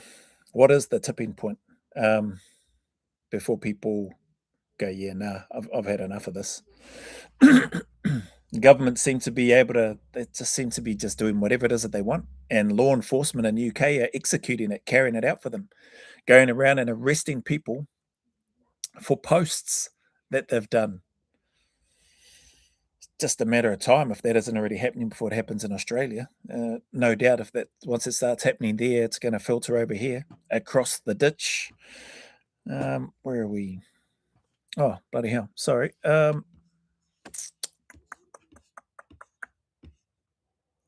Dun, dun, dun. To be honest, I gave up on hope about 10, 15 years ago. I think many places becoming a version of Brazil is inevitable, mixed, mediocre, semi-lawless, and we just need to adapt as best we can. If you stop immigration now in Australia, that's around 300k plus per year partners and parents you're separating. It's too inhumane aside from unrealistic. What do you mean? What are you talking about, John Connor? If you stop immigration now in Australia, around 300,000 plus per year. Partners and parents, you're separating. What do you mean you're separating? By letting them come into the country? You'll have to let me know. The rubbish tips Dover. Joe, that's what Hong Kong beaches are looking like now under over-tourism from mainland China. Wow. We're not separating anyone. They can stay there or go back anytime. Yeah, I'm not sure what you mean, John Connor, by the separation.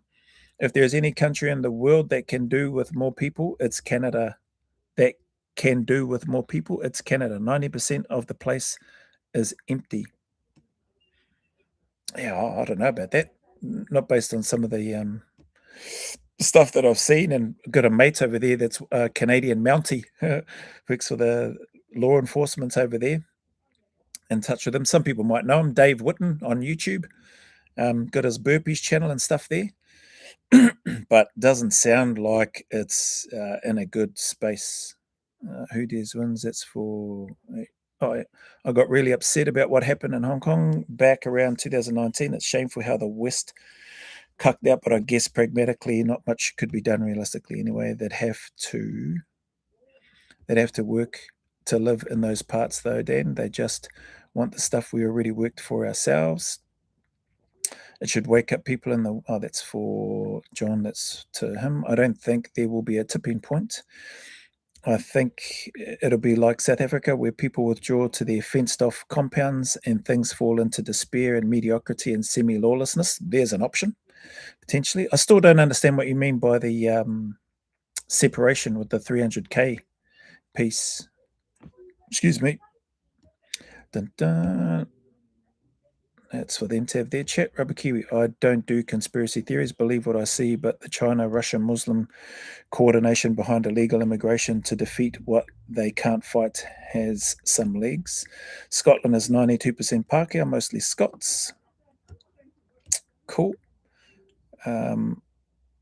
With Australian immigration, most think of worker migrants. But a large bulk is actually partners, and the parent wait to come over is literally around 30 years. So there's a lot at stake here. Oh, okay, if that's what you mean. Yeah, workers, some supposedly skilled, and unskilled, partners, families. And those, in that context, for those that may have been there for 30 years, there may be some validity to them actually wanting to make a life in places like that. But by and large, I think they've got a calculator out now, an app. 2GB Ben Fordham did a post. Actually, I might have that on here, unless it was a YouTube link that it went to. Got a calculator that says there's basically a new immigrant every 56 seconds in Australia, equated to several hundred or a few 100,000 immigrants coming into Australia every year. Can't tell me that Australia needs to have that many people coming in, partners or not. And I know of a number of partners from the Philippines. One guy that was in Australia there for nearly 20 years, separated from his spouse and his children for pretty much all of that time. Traveled back a couple of times where he could to see his family. So yeah, there's definitely families and stuff that are doing it tough from that separation perspective. But again, I think that comes back to the government and the policies and the stuff that are there. So whacking pause on immigration to get stuff sorted out, to get employment or unemployment under control, to get checks and balances, so that when senators attend Senate hearings and go, how can you tell me, how do you know that these ISIS people are not terrorists and or were not involved in supporting an Islamic State terrorism group? And then they sit there and say, I don't know, you'd have to ask the relevant authorities. But you are the ministers making the decision, letting them come in. Why can't you put pause and stuff on that sort of thing? Surely there's ways around it. So yeah, I don't think that that's the case. I think there is people making money. My opinion, John Connor. Appreciate you sharing yours, and thanks for giving that clarification in and around, and that perspective too, in and around partners and that sort of stuff. But yeah, easy for me to say. I'm not the one making the decisions, but easy for me to sit in my chair and say, no, I'll just pause it. Temporary pause. That pause might look like 12 months, 24 months, might be less, might be longer, until you can get some more assurances in and around what is our current state of play looking like. Here in NZ, our 5.6% highest it's been in 11 years, yet we're still flooding the doors with another 111,000 people. We've already got, 170-odd thousand unemployed. We're bringing in another 111,000. And we've only created, the good news though, is we've created 13,000 jobs from old Luxtard. It just doesn't make sense. The country is not going to be worse off by hitting pause for 12 months, even 24 months, dare I say 36 months.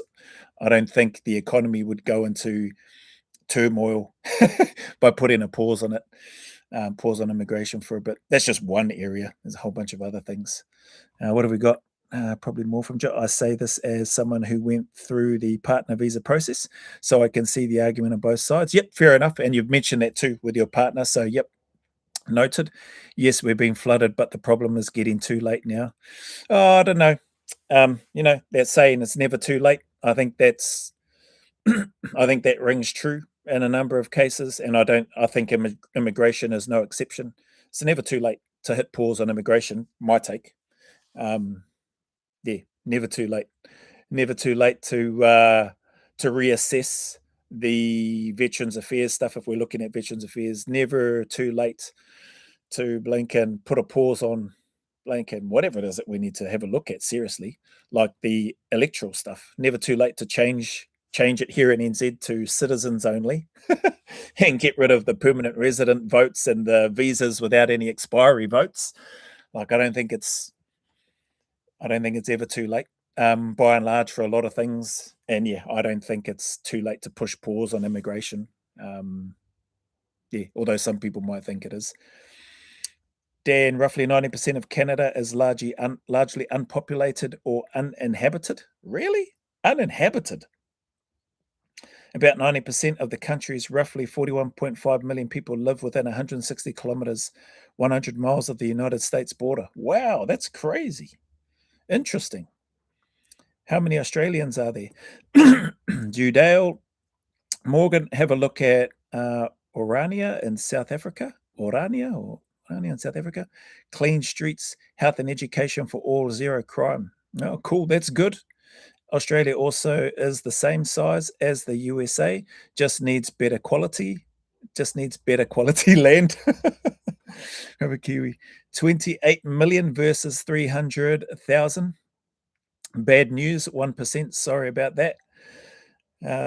Oh, yeah, I think there's Rubber Kiwi comment probably to, who's that? John Connor, I guess.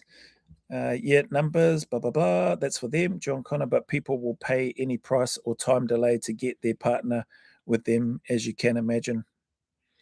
Dun, dun, dun. What's that? Visa insurance by delaying it for longer and increasing costs from 3K to 11K now. Well, that's one way for the government to line their pockets with some more money, I guess, eh? Excuse me. Where are we? Did I already do the Broken Promise one? Yeah, I did. I did do the Broken Promise one. Spain, second wave. Oh, yeah, look at this one.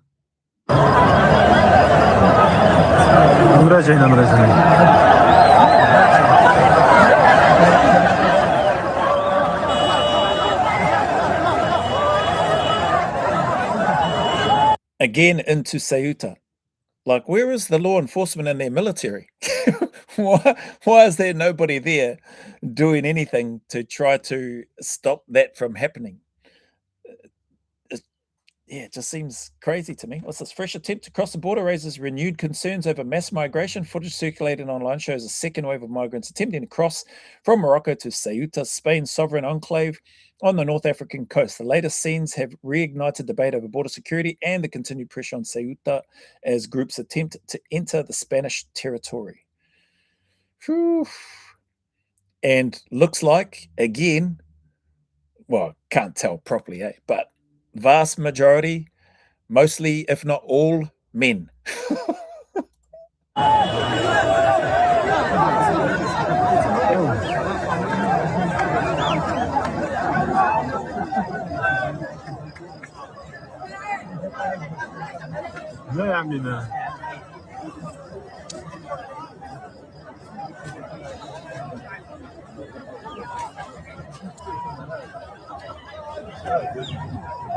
That is crazy. Out the gate. That's mad. Oh, sorry, chat.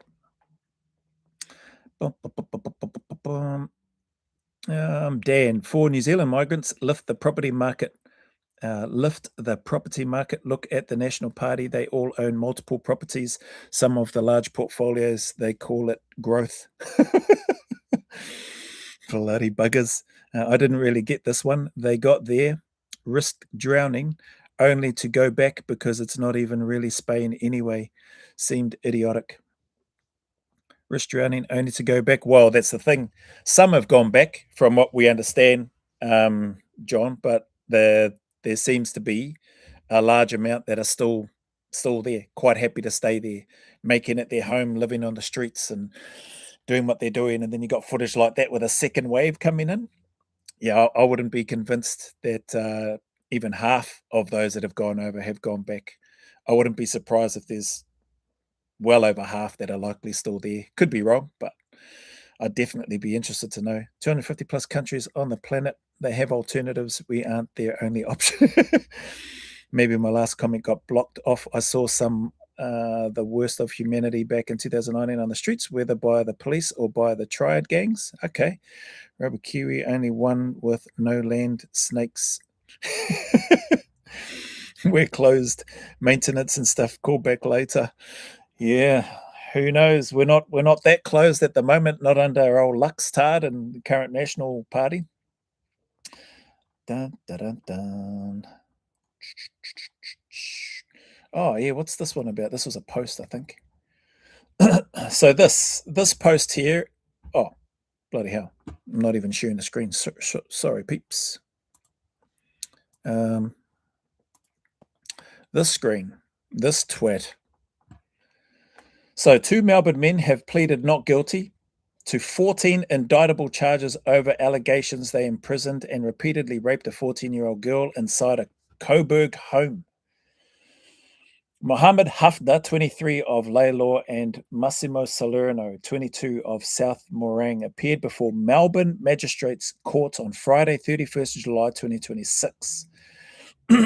Not long ago, police allege the pair held the child against her will, repeatedly sexually penetrated and assaulted her, and forced her to touch them sexually without consent. Hafda is also accused of supplying drugs to the girl. Appeared in person and remains on bail, despite the number and severity of the charges. Salerno appeared by video link from the Metropolitan Remand Centre after initially receiving bail in this case before being remanded over separate alleged offending. Crazy. The case has also produced an alleged confrontation outside the court. At an earlier appearance, Hafda's father was accused of assaulting a photographer after objecting to photographs being taken. The allegation is separate from the proceedings against his son. It's just, look at that mug. Look at that mug shot. I mean, I don't know. It's talking about allegations. I assume the police found these guys and the young 14-year-old girl in the place where she was allegedly being held against her will and having these things done to her. What's this? Oh, there's Dino speaking there. Did this happen in 2023? So maybe it did. View replies. Yeah, that's the one. I only heard about it today. Well, I've only heard about it just recently.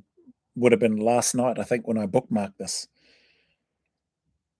Crazy. 2023. Nothing comes out. Interesting. I think sooner or later. This is just my take. Whether it's a pessimistic view or an optimistic view, it's my view. I do think there's a tipping point somewhere, a point whereby whether it's law enforcement or military, or whether it's just everyday people are at some point going to go, nah, truck this. This is enough. You people are having a laugh, and this isn't what we signed up for. But who knows? Where are we? We're closed. Tamihana. At the Tamihana, what's the definition of madness here? Doing the same thing over and over again, expecting different results. So let's vote in the other mob. Yeah, that'll solve it. When you're PM next year, it'll be all good. John Connor, I saw your comments. Just thought I didn't have much to add. Dan, 520,000 migrants in 3 years is outrageous. Far out. I'm an advocate for the national lucky dip election model. 20 random citizens run SHIT for a year, vote if they get cash, prize, or prison at the end. Hey, there you go. There you go, Sig Spear Thumb. Sorry I'm late to the party. You're all good. That's for Who Dares and John Connor. Crazy World. Do you find it suspicious that we support wars and then supply military aid which costs New Zealand taxpayer money? 100%. Some of that stuff I didn't even realize was happening. There's been more of the, I think, stuff that's come to light in and around the US government, and dare I say the UK government. Wouldn't be surprised Australia and New Zealand government doing the same thing. But it's definitely more than suspicious, just flat out blinking, dare I say, treasonous, rather than just suspicious. What did somebody say in the chat before? Treason should be a blanket death penalty result. Rubber Kiwi coming to school. Nicholas Miles, hi Joe, just got back from my local shops. There's pro-Palestine fools trying to hand out flyers. I asked them not to come near me. I'm on the other team, I said. That got them rolled up and made me laugh. I'm playing catch up. What's happening? You'd probably have to play it in 2 times speed from the start, Sig, if you're gonna play catch up. But yeah, some stuff in there and there, and then I've just been playing some clips. I'm sure there was some clips that I had saved to watch later. Did I? For here, or did I not? Maybe I didn't. Oh, no, yeah. I have got stuff saved to watch later, but that's for pre-recorded stuff, pre-recorded videos. Sig Spear Thumb, I did your Action Man Battlefield Casualties reaction that you did on this live. So I hadn't seen it until this live and did a reaction there. Or here, I should say. Yeah, no, these are all... I got the Bikey shot and Don Hancock bombed. Orabanda with Ben Harvey. Caught in the act. Is that one? That was one of the videos that was requested, sent through. Yeah, oh man, this list of reaction videos is huge. Hard truth about UKSF. RCL Team 6 more elite than the SBS. Okay, and there's Ghosts of Timor, Part 1. Royal New Zealand Infantry Regiment, 1987. There's blinking heck of a lot. Soviet invasion of Afghanistan. Rio's Forever War. Brazil, bloody war on the favelas. Yeah, there's heaps. Thanks again. Shout out to those that send through a whole bunch of the requests to do. There is definitely no shortage, so we'll get to those. So yeah, no, I thought I had some stuff that came through. Maybe it was in some of these comments from people. Let's just have a look.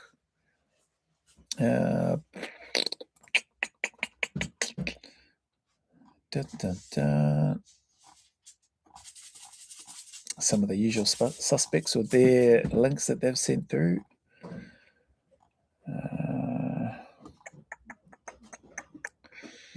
Oh, what's this here?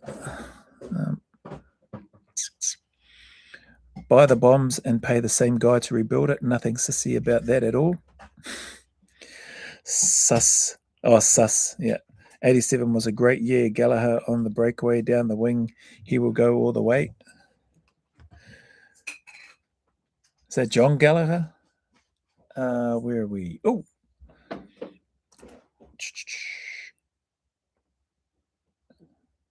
Nice, cool.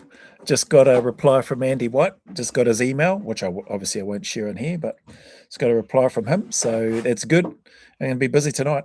Keep messaging a lot of people, trying to organise a few things, get things up and running in that school community that I spoke about at the start of this, and then go from there. Got Dean Burgess's email, which is great. Already got Rob Maylor's. Got to email a whole bunch of other people and or message first and then get their emails, because not all of them, I haven't got all of their emails. Some of them I have. And then, yeah, and then get cracking with linking some of the conversations around the different topics. Rob. So Rob's just asking, when do I reckon I'll be going live? I'm just going to reply to him right now. Soon, bro. Very soon. Send. So just to give him a heads up, he was saying that it's a bit echoey in his place where he is, and so he might have to get himself a microphone or whatever. I think we can make do, even if it's a bit echoey.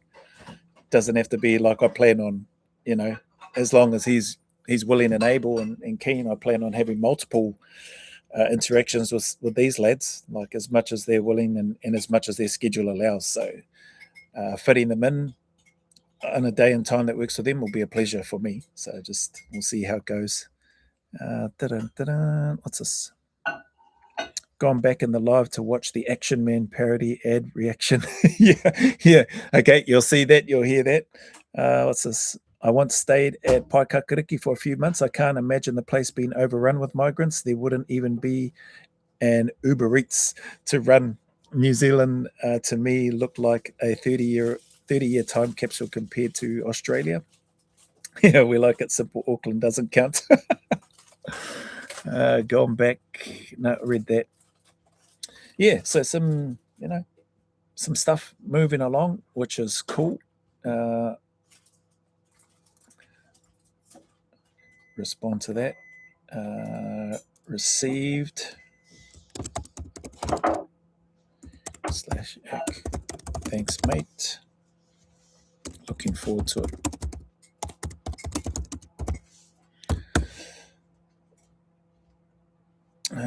Who else did I need to reply to? Oh, yeah, I forgot to put the laughing faces on there for Rob. I can just see him typing away now. Sweet, looks like I've logged on, mate. Awesome. Cool. Perfect.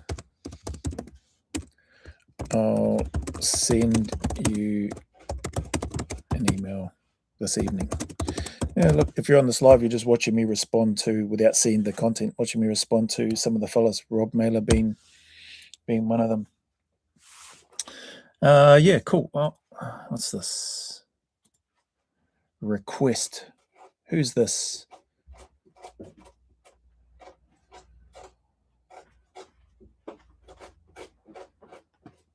I do remember this guy.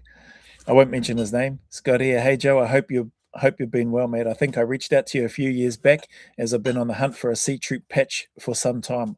I thought I'd reach out again to see if you might ever consider parting with yours. Completely understand if it's something you'd prefer to keep, as it has meaning. Loving the new content, mate. I'll accept that. I do remember you, bro. So you got it here in the video. Clearly he's watched and or has been watching some of the stuff on here. The sea troop patches, that one right there. I don't know if they still have the same type. Maybe they've got a more modern one these days, but from my time, that's what it was.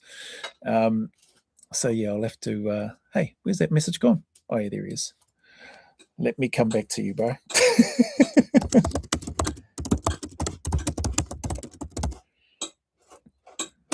And yes, I do remember you and your request.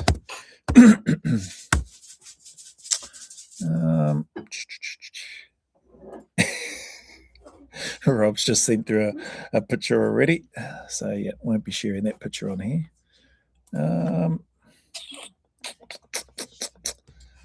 And Dean. Did I reply to him? Yes, I did reply to Dean as well. Anyway, so I can leave that. I'll leave those ones there. What else have we got? One of these other videos. Maybe not.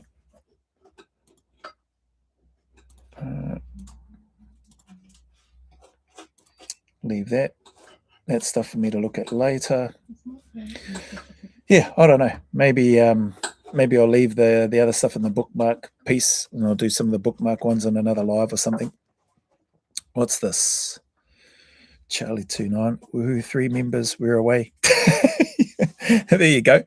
Sig Spear Thumb. The Action Man parody ads were commissioned by Veterans for Peace. Okay, so it was. Yeah, I did pause it at the end of that. Veterans for Peace, a charity in Britain during the Global War on Terror. I think that's the one Ben Griffin X22 guy was a part of. Or, yeah, I'm not sure if he's still a part of it now, but I'm pretty sure he was for a period of time.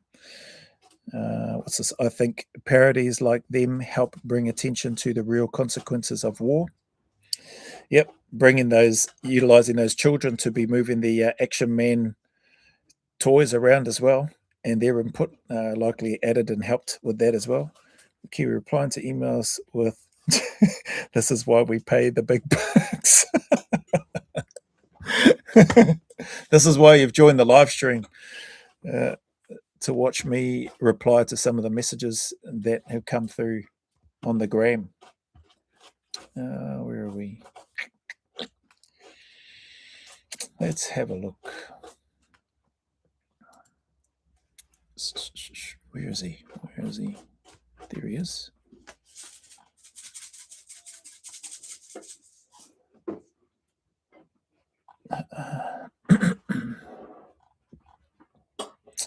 Was that the one? Just trying to find the next video to share on here. Ah, this is the one. Yep, I've got to share this one. Did I have that bookmarked? Let's see. It is bookmarked, so let's go back to that. Bookmarks. Click on there. Where is he? Where is that thumbnail? We'll get it. There it is. All right, let's screen share this. This is the crisis actors that mainstream media like to employ or utilize. Sorry about that one. With Brenton Radius. Good evening. People were told to evacuate and workers have been rushed to hospital after fire tore through a sulphur shed in Port Adelaide.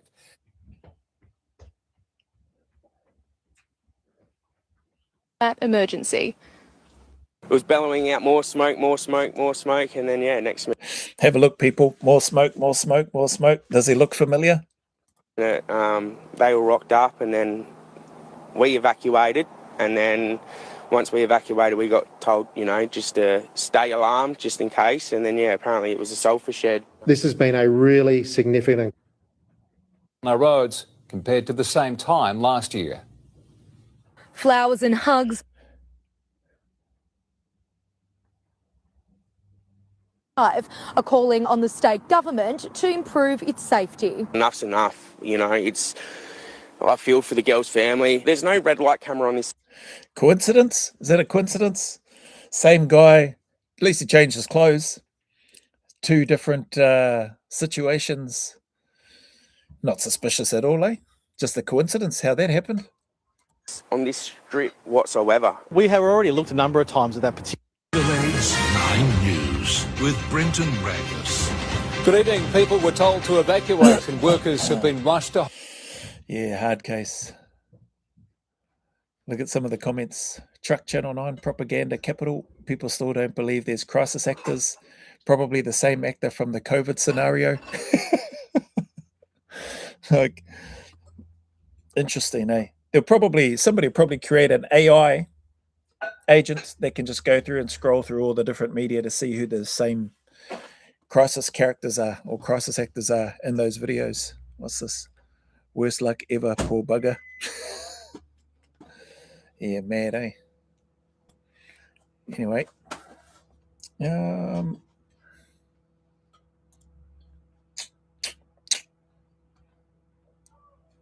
Oh, yeah, this dude.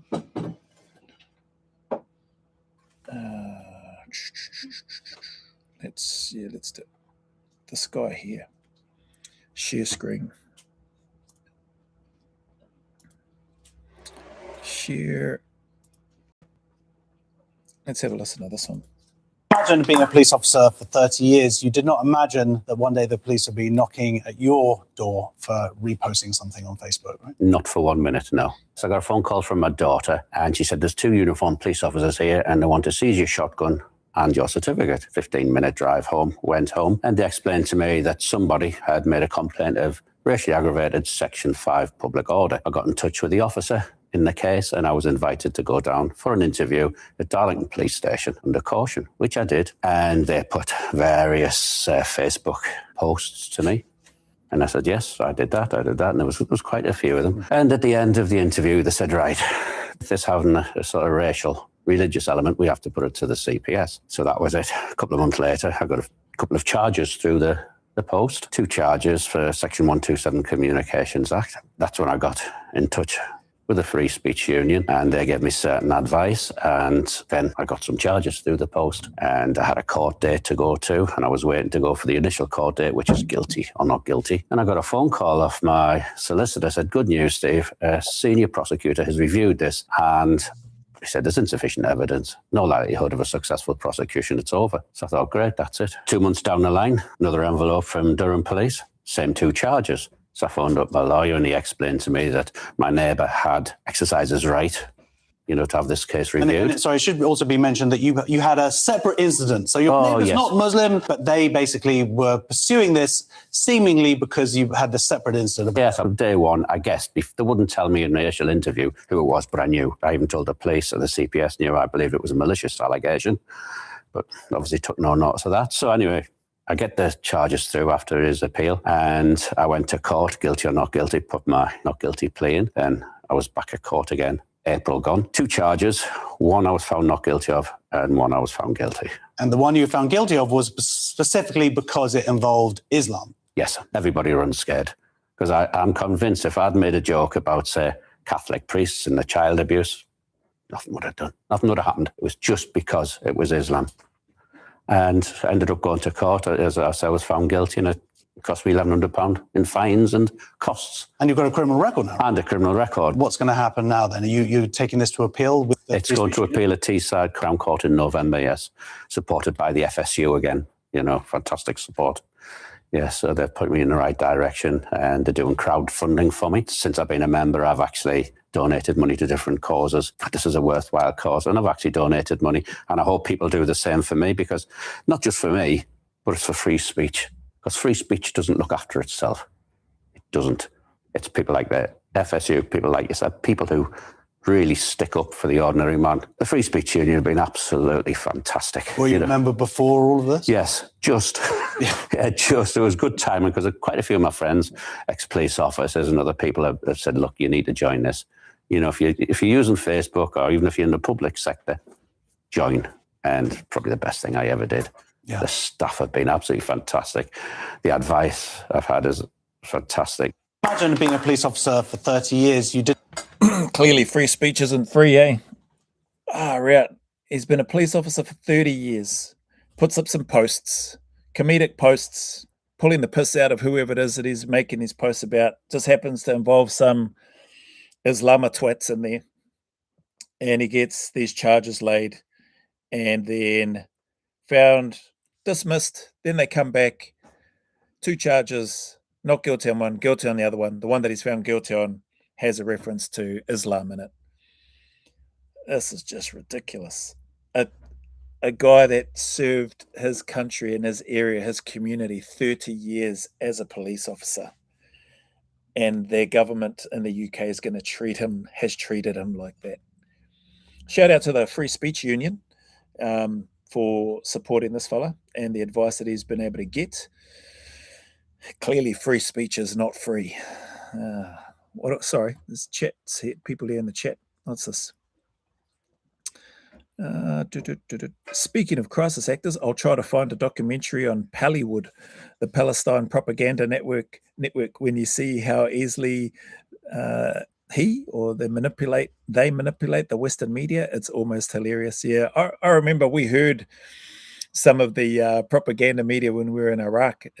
At the time, we were deep into the country by then. We might have even been at Al Assad Air Base by that stage, and clearing the runway for resupply and government officials and stuff to come into that space, and ended up doing a little bit of a dog and pony show, a modified one to what was usually done on camp in Swanee and stuff.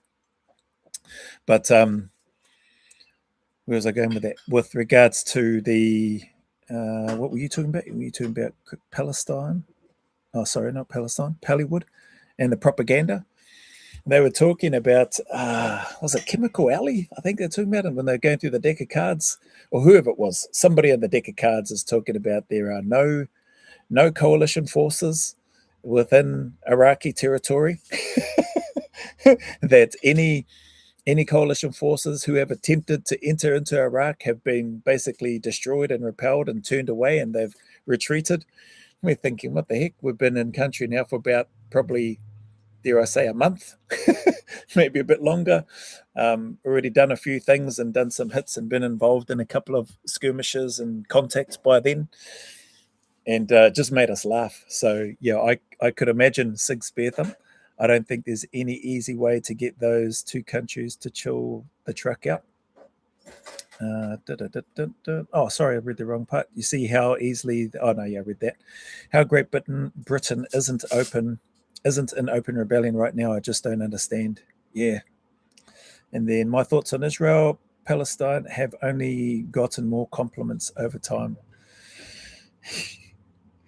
That's a whole conversation there, Sig. More complicated. Damn spell checker software. You mistype one letter and get a totally different word. Hang on. This exposes the difference between US and UK, Australia, NZ, Canada, etc. US has protected right to free speech. The Commonwealth only has protected right to silence, and even that they're carving exceptions. Interesting, John Connor. Interesting. Who's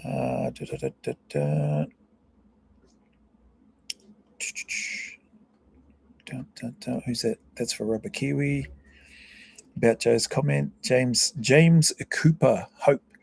On a different note, Mark Law, ex-NZSAS, has recently written a book, Lucky You're Tough, about his experience as a heli pilot rescuing victims of Whakaari eruption. A true Kiwi hero, definitely a true Kiwi hero, that fella. And like I was saying earlier, definitely known as a hard man.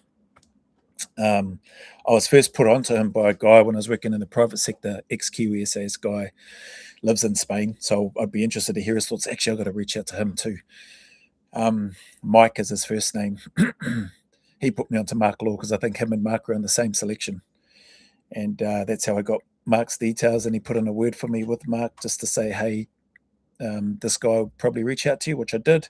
But at that time, all that rubbish was happening with the White Island investigation and stuff that he was facing through WorkSafe. And again, I don't know what the story is there, but there you go. There's another blinking book I got to get and add to the mix. Mark Law. Rubber Kiwi. No one's knocked on my door yet. John, be an interesting day if they do. Yeah. It's free speech as long as you don't say too much. They manipulate. The tail wagging the dog, no sense of humor or freedom of speech, which is the very nature of humor. Ridiculous. 100% Charlie 29.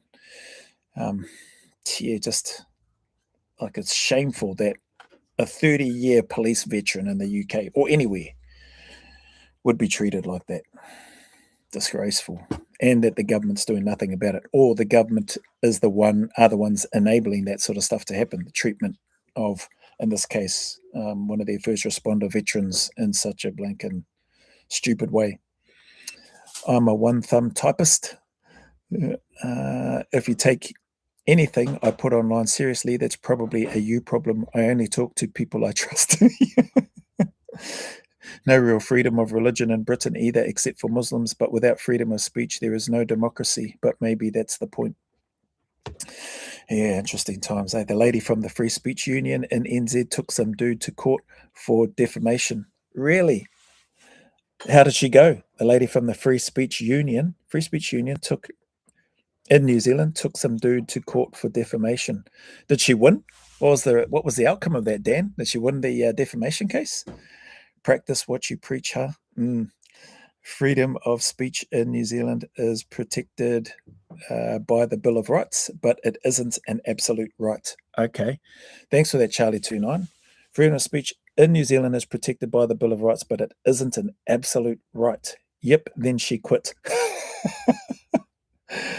So she won her defamation case and then quit. Is that right, Dan? Sig, in theory, you can be praying in your own home alone, But if you're within a certain distance of an abortion facility and someone looks in your window to see you praying, you can go to jail. What? Really? That just seems... But if you're within certain distance of an abortion facility and someone looks in your window to see you praying, you can go to jail. I don't get that. That's crazy. Surely not. Nothing is an absolute right. It's only a hopeful promise. Yeah, because the government's there, they may change their position. They may change their position. One thing they didn't change their position on, though, was the pardon that Dr. Fauci got from the COVID rubbish. Sig, the abortion prayer thing I mentioned is in Britain. Wow. Righto. Just seems weird to me. Like, why would you even have that there? Mind you, there's a whole blinking truckload of stuff that's blinking happening, that just doesn't seem to make sense to those of us normal people here on the stream. I can stop sharing that. What's this? Another murder brought to you by the establishment. Let's have a look at this. This one looks like it's Australian, so I'm going to share the screen on here. Share screen. And see what he has to say. I bookmarked it. I would have seen some of it, I think, but I don't know that I've watched this one. Another murder brought to you by the establishment modern, multicultural Australia. Another murder of diversity. Oliver Conroy, a 27-year-old Australian, has now died after 2 weeks of fighting for his life in hospital, following the planned, prepared execution. He was lured out for a date night that turned into a hunt. His life traded for a car. Actually, I think I've seen part of, not this one, but I think I've seen Big Chocky do a piece to this. Anyway, let's carry on. Using a social media app, 2 teenage girls, they lured Oliver to Kelvin Grove, not too far from the centre of Brisbane. But instead of a date, a pack of savages ambushed this young man. He was only 3 years younger than me. Could have been one of my younger brothers. The migrant savages, they put him in a headlock. They used his own motorcycle helmet as a blunt weapon, bashing him over the head until the man was broken. But they didn't just want his vehicle. They left him clinging to the back of the car as they dragged him across the asphalt for nearly a kilometre, tearing up his body and then leaving him on the cold, dark concrete to die. Did I hear that right? They say they took his car, but they used his helmet as an object to bash him with? Was he in a car or on a motorbike? Or what's the... Oliver Conroy, a 27-year-old Australian, has been murdered. Another death brought to us by modern Australia. Deport, restore order for Oliver for Australia. Shut the gate in 28. One nation. Being dragged around. Blinking heck, young fellow, all right. Look at him there. So he's organised the date, suspected date. It's a trap by the sounds of things. Is it all immigrants? Does it say? Imagine if Aussies used dating apps to hunt immigrants. The media would cover it for years. Will they even mention this murder? Holy heck. He is now dead from August the 6th, the casualty of lawlessness, of the multicultural experiment that is turning our suburbs into hunting grounds. This is the reality of mass migration, foreigners preying upon the native inhabitants. It is a failure of our civilization. The group of teenagers, actually minors, they possessed a dehumanized animal cruelty. They saw an Australian man and felt nothing but the urge to hunt, to hurt.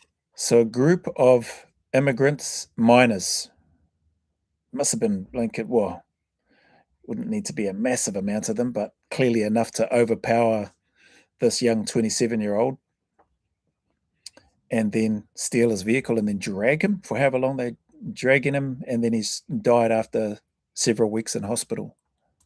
To hurt, to murder him. Look at the data from other nations that have traveled this path before us. In Sweden, mass migration has seen violent crime and sexual assault skyrocket. A 2021 study found that the foreign-born individuals were 2.5 times more likely to be registered as crime suspects. Those actually born in Sweden to 2 foreign parents were 3.2 times more likely compared to the natives. 32% of our Australian population is now foreign-born. And those born abroad who arrive at the age of 15 and plus are over 6 times more likely to be convicted of rape. The average Australian migrant is 43. This is modern Australia. Break down the social cohesion, further the state power, but we can refuse this. We can chart another course. We notice the pattern clearly. They import the chaos, they watch our social cohesion shatter, and then they offer us surveillance, tyranny as the only cure for this disorder. They create a police state, which is what is needed to hold together multicultural societies.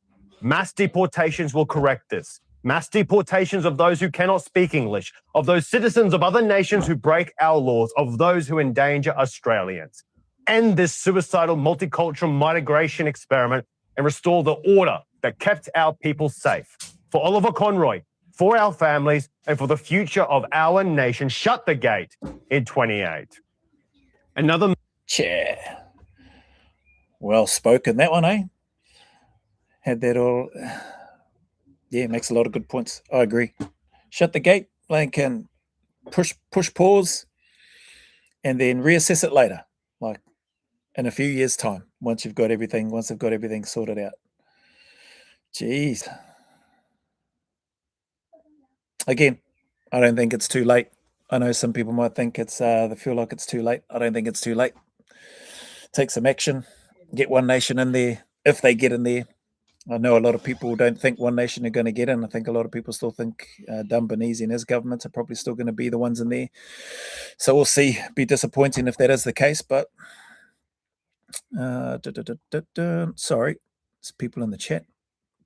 Muslims build less temples than Mormons. Really? Do they? Muslims build less temples than Mormons. What about mosques? Yeah, Mormons have definitely got a lot of temples and chapels and stuff around. Have you seen the World War II vet being asked his opinion on modern Britain? Probably not. What's the charge when praying in your own home? The guy with, what's that, Free Speech Union? Chick is suing for defamation is Martin Bomber Bradley. Martin Bradley, the blinking beefhead.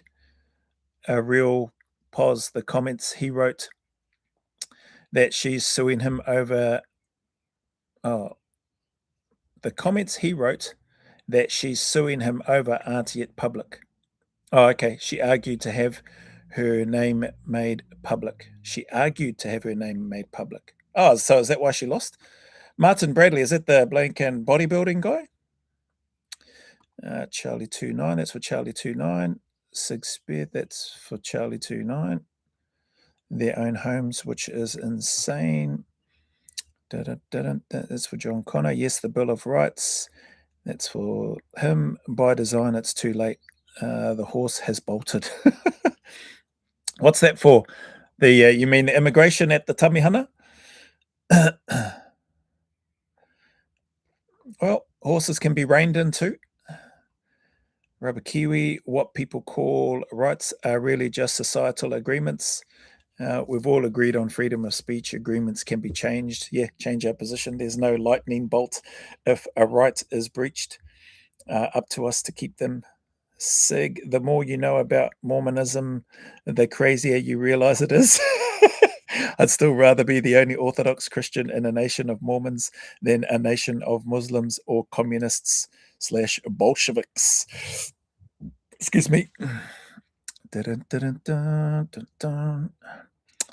Bolsheviks murdered 20 million Orthodox Christians in Russia in about 5 to 10 years during the Russian Revolution. Holy heck. Yeah, there's clearly been a heck of a lot of atrocities, eh? Atrocities is probably the main word that comes to mind when we're looking at, or when you go back and have a look at things, Blinken, Stalin and Hitler and Rwanda and all the genocidal stuff that's happened around the place. Ugh, yeah. Anyway, where are we? Oh no, that's for Rubber Kiwi. Man, peeps, there's like, well, on here I can see looks like there's 11 on there. Thank yous for stopping by. Yeah, but they're not British adjacent, so it doesn't count. Yeah, anyway, gave a bit of an update, watched a few clips. There's a blinking whole bunch of more clips to go through. and I'll get to those another time. But for now, I'll give you back your time on this. Has there been a live every night since Monday? There has, eh? 4 lives in a row. Yeah, there has been so far. Monday to Thursday so far. So anyway, probably won't be alive tomorrow because I'll be doing some work tonight and then getting cracking on preparing stuff for what will be going on in school. And so anybody that wants to come along and join up there, feel free. If you don't, you don't. And if you're just happy here with the lives and the content on here on this channel, then all well and good. But I'm looking forward to what I'll be doing in the school community, if not only just for the opportunity to reconnect with a few guys and meet with a few guys, catch up with Rob again, Horse, at some point if he replies, catch up with Jamie Purnell, see how I go with trying to rope in some other fellas to jump on, including Willie, see if I can convince him. Probably won't though. Probably won't be able to convince him. Reach out to some of the law enforcement contacts. Some of them are here in this chat. Some of them I've got contact details for. See how all of that goes. Probably catch up with Shubs and say, hey, bro, you give me some context for some of those MPs that you interview on Radio Aotearoa on Shubs Live. Yeah, and just see how things pan out. See what other contacts and networks branch out or what other opportunities present themselves in conversations and things like that. So, oh yeah, and I've got to do a poll. It was said, do a poll regarding the commission piece for the school community. Speak before you think. Speak before you think is the school community. So yeah, we'll see how it all goes. Appreciate your fellas' time and your support. If you feel like joining, join. If you don't. I'll still be here on YouTube. So just to make that clear, YouTube will still be running. And yeah, my frequency on the lives here on YouTube might just be less than 2 times. Might not necessarily be the Monday, Wednesday. Probably I don't see it being 4 times a week. Who knows? Unless I do what I think it was Rubber Kiwi suggested, and I just go live full time, and it'll be like the Joe Truman show instead. What else is there? Yeah, busy night tonight, which I'm looking forward to. And interested, excited to see what happens moving forward with regards to the school channel community, the content that will go on there, and then snipping those bits and pieces up and putting shorts and stuff on YouTube, IG, and TikTok. And yeah, and then engaging with community members, those that choose to join and come along. Yeah, then I'll get to maybe hear some of those voices for the first time, and or see the faces, those that want to show their faces, and have a bit of a laugh, and or a dig at each other as we go, and talk about things that are important to us as we solve New Zealand's problems with our own school community political party. It's the shadow cabinet, we'll call that one. Anyway, that's about it. I think that's probably it in the chat as well. That's for Rubber Kiwi. Yeah, but they're not British. No, I read that one. Night, bro, not to you. I got 2 accounts watching, so you get 2 likes. Cheers at the Tamihana. Very kind of you. Can someone tell me about the school thing? Missed that bit. Post on his channel page, Sig. Yep. After Mary at the Tamihana. Ka Keats peeps, look after yourselves, eh? Thank you very much for your time and support as always. And yeah, we got work to do. Look forward to seeing you in the school community if you want to come along.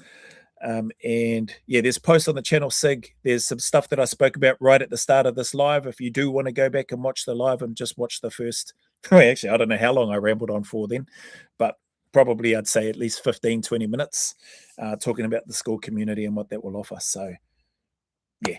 Anyway, look after yourselves. Enjoy the rest of your evening, and I will see you. You'll see me on the next one, and or I will then eventually see you in the school community. Ka Keats peeps. Cheers, Charlie29 at the Tamihana, Rubber Kiwi, Sig Spear, Judale Morgan. Thank you. And where do I join school community? Oh, there's a link in the post if you have a look on the post on YouTube. Oh, I should have put it. I think I put it at the top. It's the first comment in this chat. Judeo Morgan. Yeah, I put a link in. If you go to the top of the chat, you should see it in there. Who else? 3 Nuts. Thank you all for stopping by. Good Coffee. Thank you for stopping by. JJ Beachburn. Sorry, while I scrolled back up, I thought I'd shout out those that were here. Charlie 29, if I didn't already. Who's that? Who Dares Wins, I think, was on there as well. John Connor.